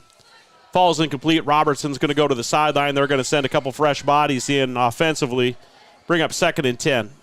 Yeah, you're going in a full sprint. Ball's a little bit overthrown. Still a very nice ball. Very tight spiral, too, by the way. I'm sure you saw that on camera. But it's I like the way he throws the ball. Missed a little bit, but then you lay out, land on your stomach. Well, snap was unexpected. So you definitely could see that Weeman was not expecting the snap. Most of the line didn't move, so I don't know if there was some miscommunication on when that ball should be snapped, but very fortunate for Parker that didn't end up in a turnover, because it certainly could have. That ball hits quarterback in the chest, lays there. They're not really sure where to look, but it fell harmlessly back behind the center, and he was able to get on top of it. Loss of a couple there for the Pheasants. It's now 3rd, and they're got it 12 on the board. It's 3rd and a short 12. Weeman surveying right, then goes back left, a little hook. Nothing there. Henderson was all over it. On the reception, number 3, Tanner Peterson, the senior wide receiver, 5'11", 155 pounds. That's a gain of 2. Brings up 4th and 10. We're back to the original line of scrimmage here for the Pheasants. They're bringing 4 guys on, 4 guys off. Not saying that they're going to punt, but they're bringing a different personnel grouping in. They're going to bring out the field goal unit. So is that Flannery back to kick? That is number 4, Flannery. I believe Weeman is going to be the holder. So Gavin Flannery, the senior, 6 foot, 175 pounds. That ball is placed at the 20, and that's going to be a 30-yard attempt. That is going to be no good. So Watchdogs will take over right at the 20-yard line or 18-yard line.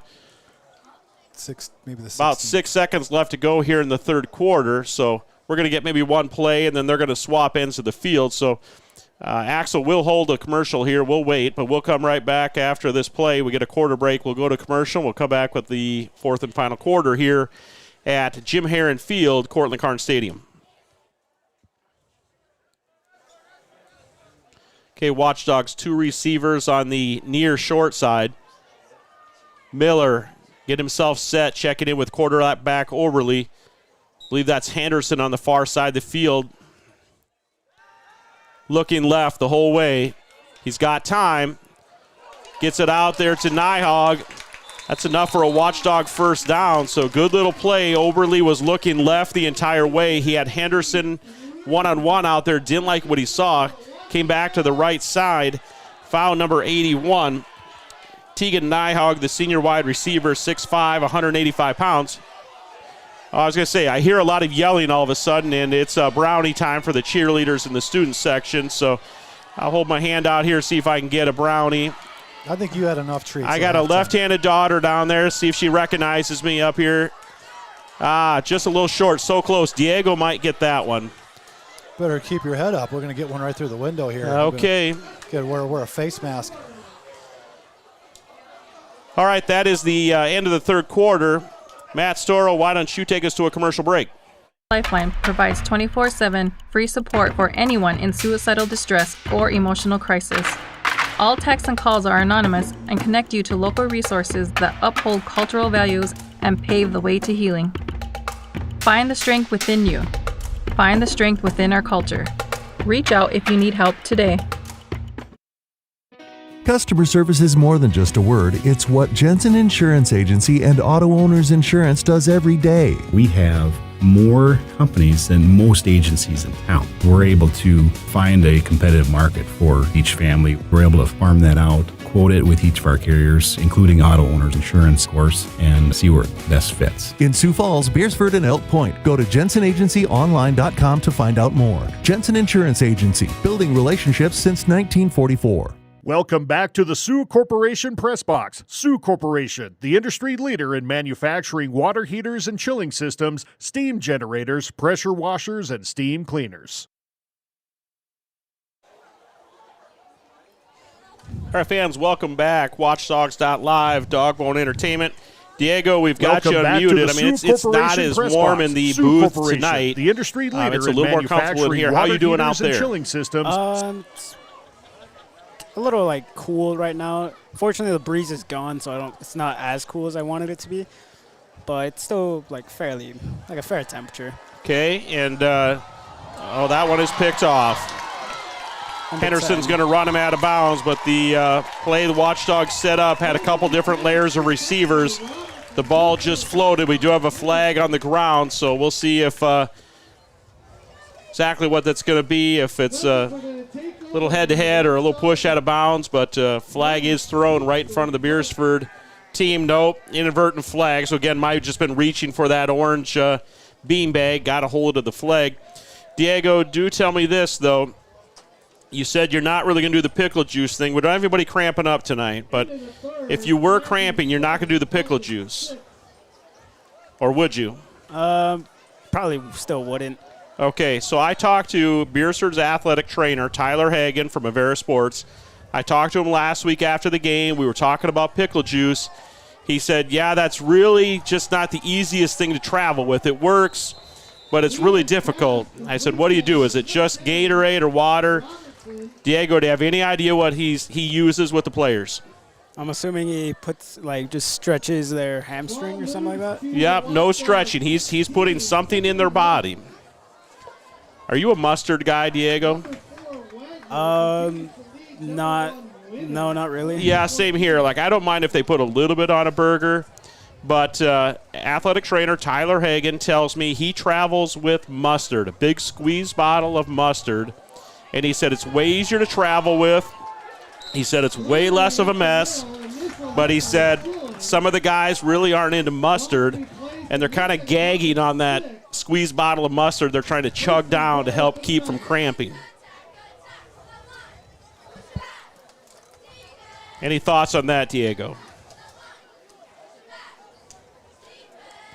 I mean, you do what you have to do, I guess. Okay, that is what I wanted to hear. That is good Dogbone commentary. You do what you got to do. And he did tell me, I won't name the player, but he did. That might have been Flannery, I believe, running it in. Pheasants put up another touchdown. It's now 20-0. He did tell me that one of the key players just really gags and just struggles to get it down, but he does what he has to keep his body ready to play out there.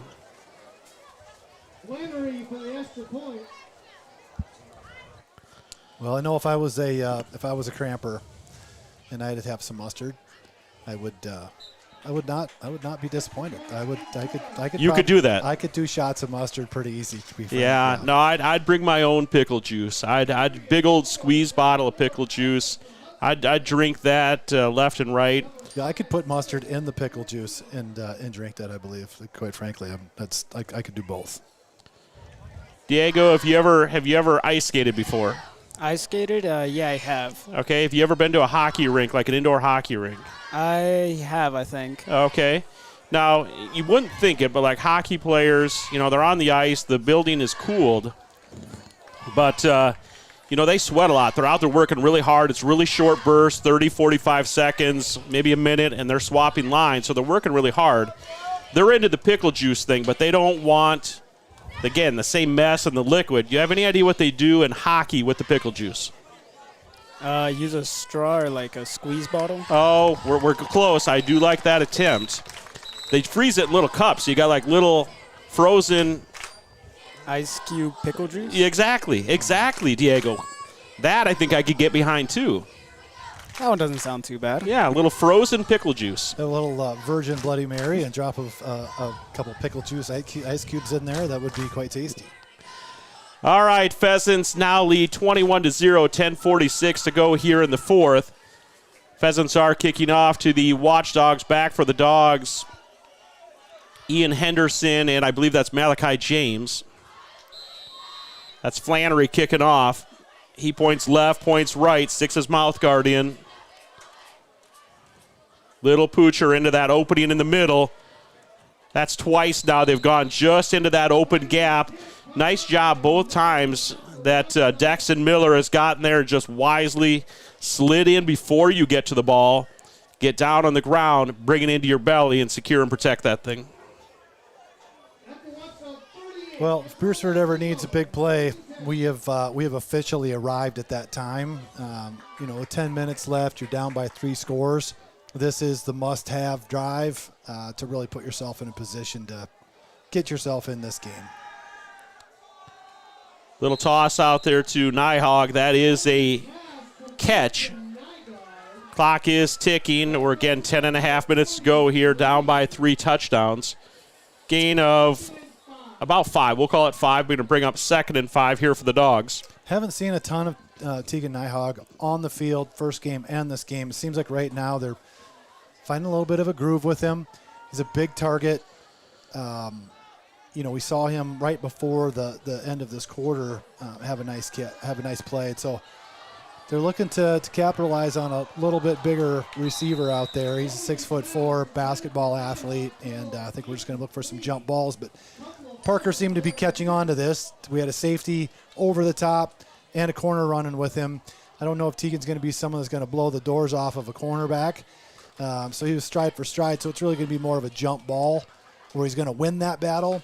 But with the safety coming over the top, there just really wasn't much of a chance for that play to develop. Yeah, they had Tegan split wide out on the line of scrimmage, and the slot or gap there was Malachi James. So putting the 2 seniors with athleticism on the same side. Now they're going to put James left and Hammenberg. That's that little counter reverse. Sniffed out by number 28. Again, that is the change on the program. That is Bo Stone Jr., defensive lineman, 5'10", 165 pounds. He sniffed that out. Bo knows. 4th down, Watchdogs.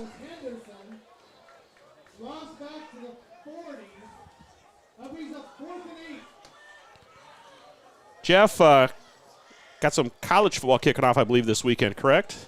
Well, last night, there was quite a few games that went out or started, and there was a couple big upsets, or at least one that I saw.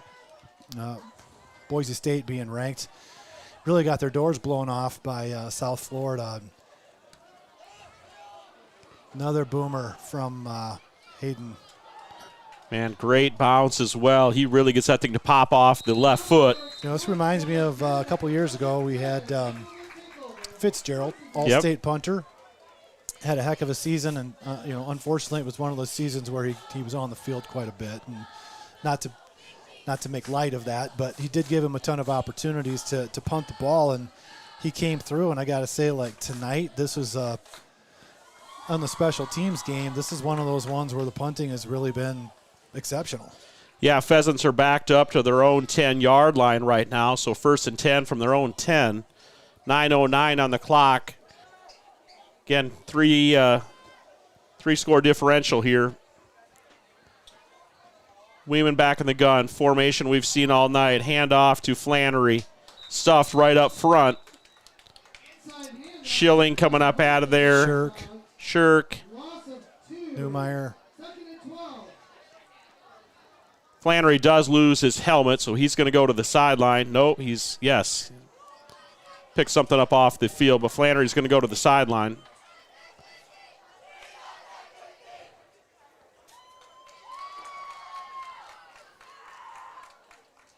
Parker's not going to be in any type of hurry now to get plays in and out. Let's let that clock tick. And more time that comes off the clock here, they're closer to the victory, and they really right now it's just a keep-away game. Fake handoff. Oh, stuff there. That's Sims and Schilling. Weeman looking to run it right up the middle, just couldn't get anything going. So 3rd now and long. They'll call it 3rd and 12 for the Pheasants. Clock is just going to tick under 8 right now.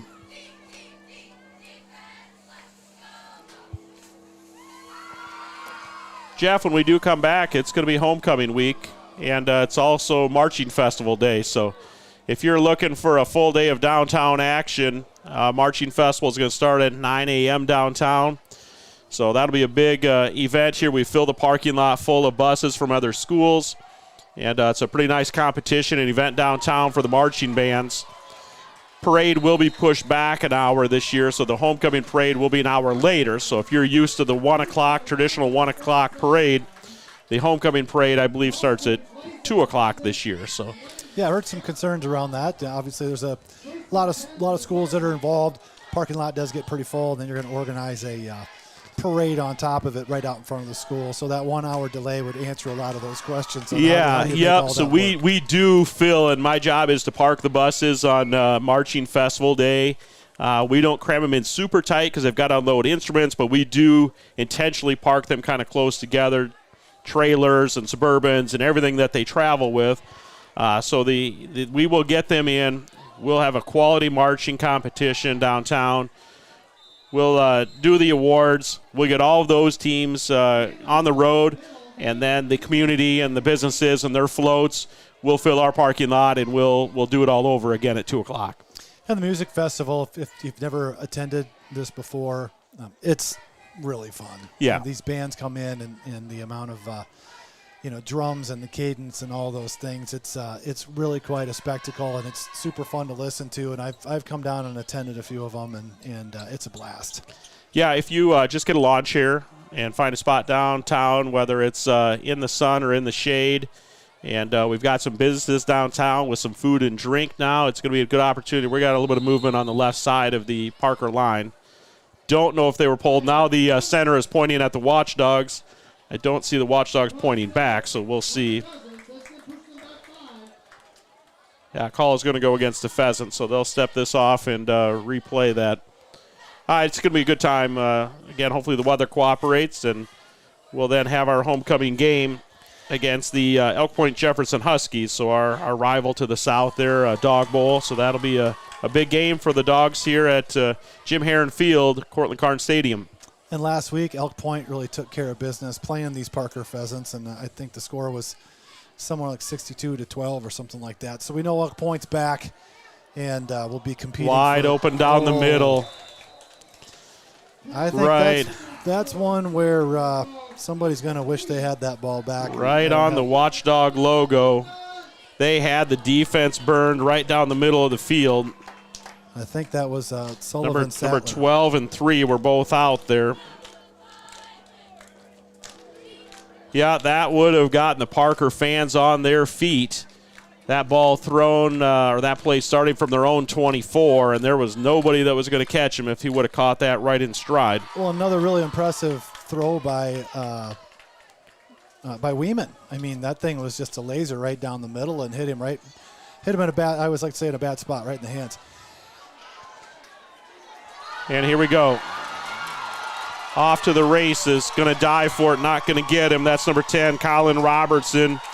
That started at, again, I believe I said like the 24, wherever it was. So I'll call it a 75-ish yard completion from Weeman to Robertson. He slips by maybe one defender, wasn't even really that close, and turns on the burners and puts this thing out to a 4-point score here. And that's one of those battles on the outside. You throw it to the outside. You're manned up against another defender. We're out there with a freshman, asking a lot for him to try to pull down a super athletic Robertson. And Micah just wasn't up for the task on that particular play. And Robertson showed off some speed as he got to the outside, made the next defender miss, and just kind of outran everybody. So, you know, there's some things to work on. Obviously, those are open field tackles that sometimes you don't need to make the tackle. You just need to slow them up. You know, and that just comes to breaking down.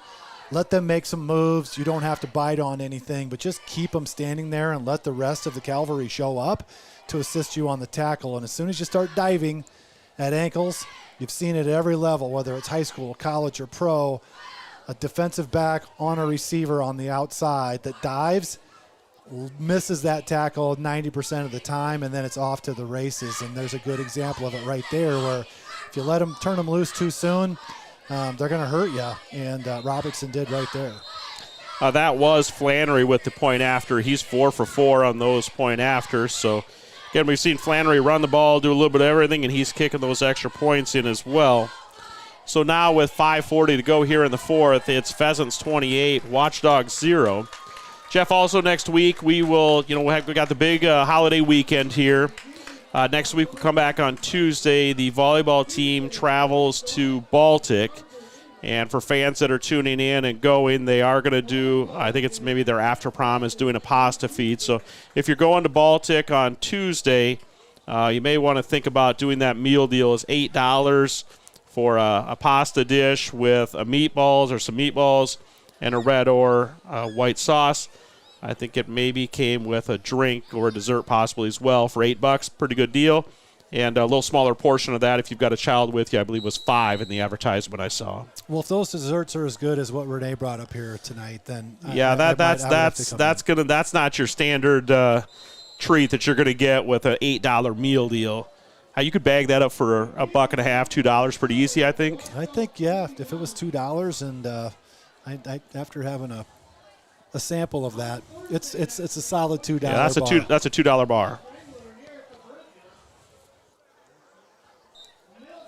Axel would have to bring a 5 plus a little more. He'd have to search around in the cushions for some coins to get up to $6 because he had 3 of them. Yeah, you have to bring a fat wallet if it's $2 a bar. All right, looks like we're going to have a little break in the action. We'll do a quick commercial back right after this break. In times like these, it's good to know there's a place where people know who you are, no matter how long you've been gone. A place where the smells of home cooking are still in the air, where a simple wave warms your heart, and sharing stories is just a way of life. It's good to be home. Agraria Insurance Company, protecting what's important in life. Contact your local Agraria Insurance Company agent. Welcome back to the Sioux Corporation Press Box. Sioux Corporation, the industry leader in manufacturing water heaters and chilling systems, steam generators, pressure washers, and steam cleaners. All right, fans, welcome back. Watchdogs.live, Dogbone Entertainment. Jared Olson, Jeff Boom, Diego Hernandez, Axel Birian, and Matt Storo bringing you the production tonight here on Watchdogs.live. Again, for those tuning in, Dogbone Entertainment is the student side of our production, and we've got Axel Birian, a middle school student, and Diego Hernandez, high school student here helping us out. They've been a big part of getting through 2 volleyball games at home this week, and then bringing you this football production. Overly rolling out the right side. Looks like it's going to be a gain of 2. Gain of a couple on the play here for the Watchdogs. Going to bring up second in, we'll call it 8. Nearing the 5-minute mark here of this fourth quarter.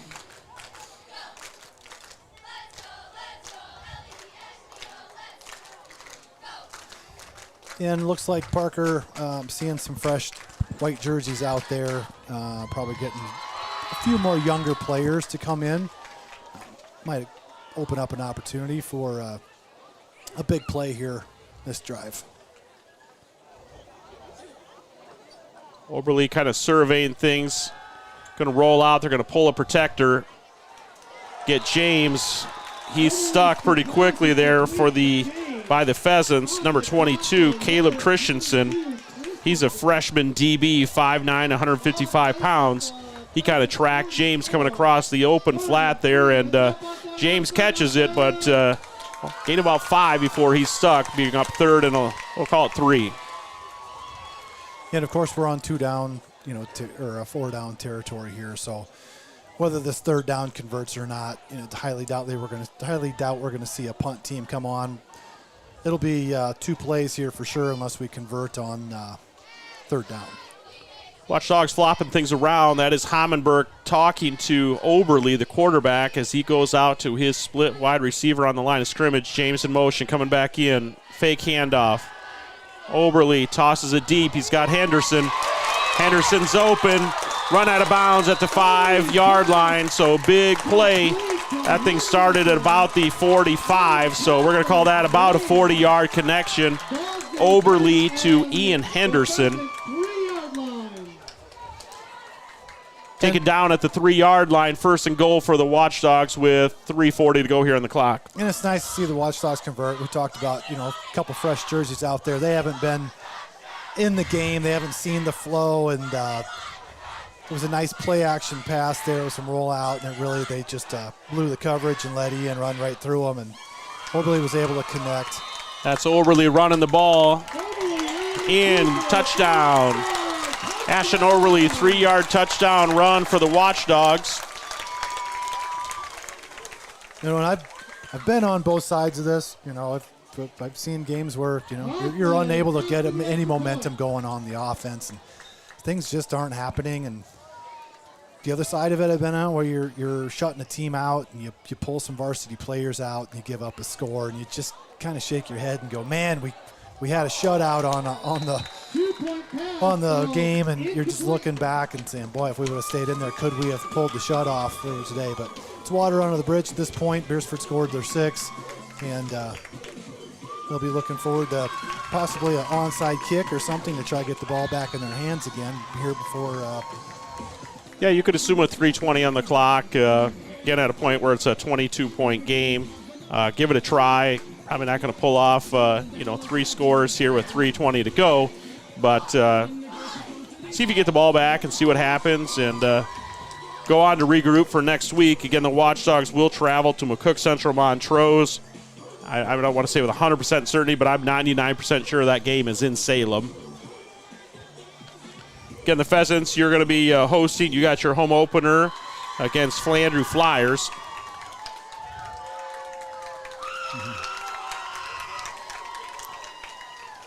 I will say one thing. Beresford Watchdog student section has been on their feet today. They got the hunting gear and a lot of camo. Typically what they're going to do for the game when we host the Pheasants. And so a lot of orange, a lot of camo. Student section is stuck in this whole entire game and been on their feet and cheering. So it's good to see the spirit. And, there's still a ton of fans around, even though the game hasn't been super competitive in the 3rd quarter. It's still been entertaining enough, and everyone's kind of hung in there. And, of course, the weather's been beautiful, too, which makes it very nice evening, again, for a lot of our spectators and fans come out here and get these first couple games in. Jeff, I just haven't done it in years. It just isn't my slow time of year, but Dove season's going to kick up here, and I believe you can partake as kind of your obviously it's for sport and entertainment, but it's also a good way to get ready for the pheasant season as well. Yeah, I don't love when they have Labor Day, and then, of course, we've got a JV game. I think we're heading up to Parker on Monday, which is the opener, and it's kind of an evening type of sport. So we'll see if I can squeak a little in here right before dark on the 1st, but it probably will be a next weekend before I can get out and really enjoy it. But, shooting sports, kicks off on September 1st. Archery and some of those other things for whitetail deer start. And so it's that time of year. Football's, we're two games under our belt. before you know it, combines will be rolling, and you'll be in one of those, yourself, and we'll start to see some grain moving. And we're not that far from it. Harvest is right around the corner, and we'll be starting talking playoffs here even before that long. Yep. I bought a few filters, bought some oil, get the oil changed in the semi coming up here in the next couple weeks, and we will break the combine and heads out and start getting those items ready. And we're not going to talk snow yet. We're just talking fall. Just leaves falling. But I did submit my archery application this week, so I should have an archery tag coming probably tomorrow maybe. I will not get in the tree for a while, but thought I better at least get that done.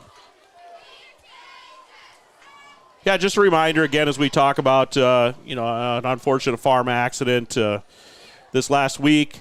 As harvest does kick in, and we're going to see silage start getting cut here shortly.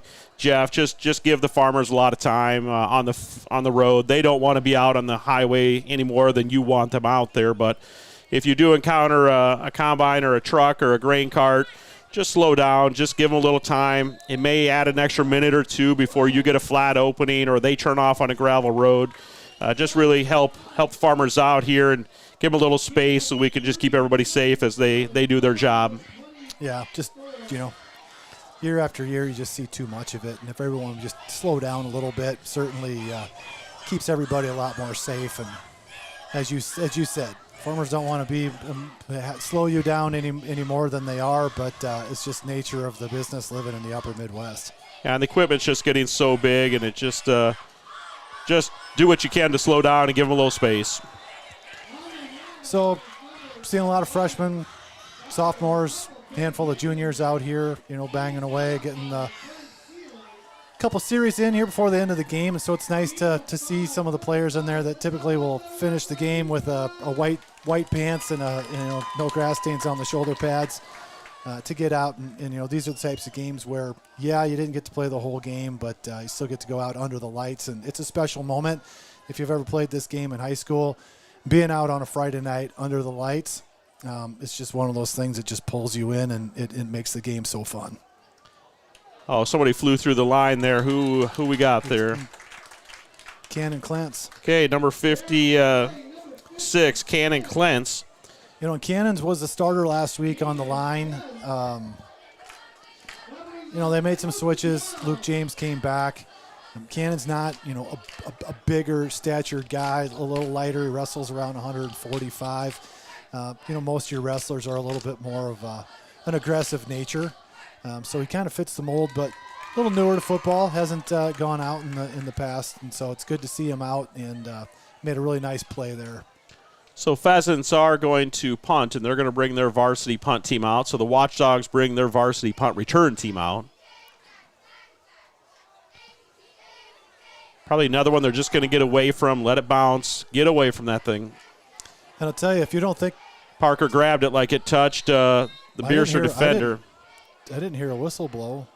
Flag or something is down on the far side. Again, I don't know if that official just forgot his orange beanbag and he's constantly throwing his flag down. But the Beresford cover guy going down did not really see it kind of bouncing at him, picking the flag up.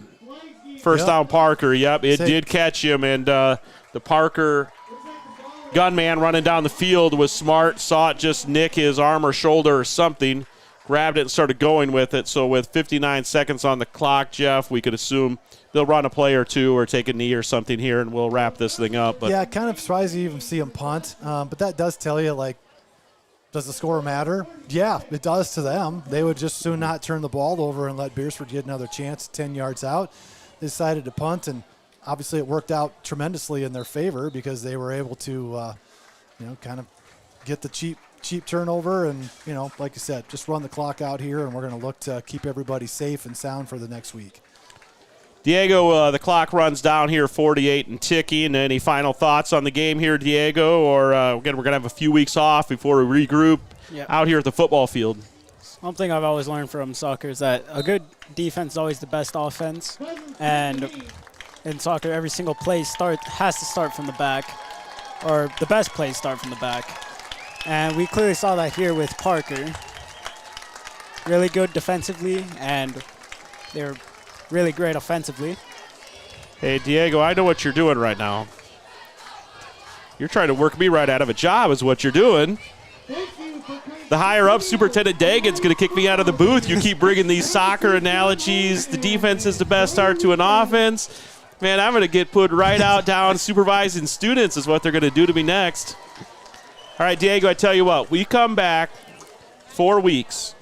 4 weeks? 4 weeks, homecoming game, Elk Point Jefferson Huskies. We're going to find an extra man, or I'm going to go out and run the camera with the headset on. You're going to call the play-by-play. You got it? Yeah, I think I got it. Okay, all right. I knew you can because you've done the basketball, softball, volleyball. Now you're going to come up here and do the play-by-play homecoming night. Got it? Yep, I got it. All right. Diego, sign us out for the night here. That is the end of the game. Parker Pheasants 28, Beresford Watchdogs 6. We'll see you next week with, volleyball? I think we're away for volleyball, so we're away for a little bit. We're going to get a couple nights off before we're back on, but Watchdogs.live, Dogbone Entertainment. Good night. Are you stuck in a job that gives you no family life? Work for Sue Steele and enjoy a 4-day work week. Choose from first or second shift and receive a sign-on bonus. Sue Steele builds farm bins and livestock solutions. Sue Steele is hiring right now for machine operators and general laborers for both first and second shift. Sue Steele makes it easy to apply. Go to their ProTech division in Lenox for walk-in interviews Monday through Thursday from 1 till 5, or apply online at SueSteele.com. Join the Sue Steele team and work a flexible, family-friendly 4-day work week. Do you have a pest problem? Got bats, ants, termites?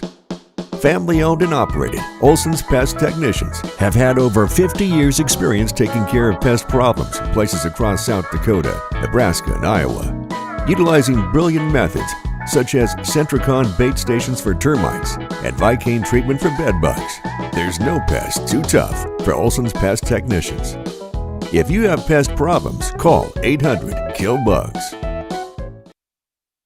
Honesty. We try to be honest about everything, and if there's a problem, we try to fix it. We've kept the family name going for 75 years. I think that's something to be very proud of. I'm Mike Weeman from Weeman Land and Auction out of Marion, South Dakota. And my middle name is Earl. I'm named after my grandfather. And being an auctioneer isn't all about how fast you are or how good your chant is. It's how the people appreciate your name and accept your name. He told me that once. So that's a one that I hold pretty close. He'd be proud, I think. Ag Service Partners is your trusted company for Pioneer seed, chemicals, and crop insurance. Pioneer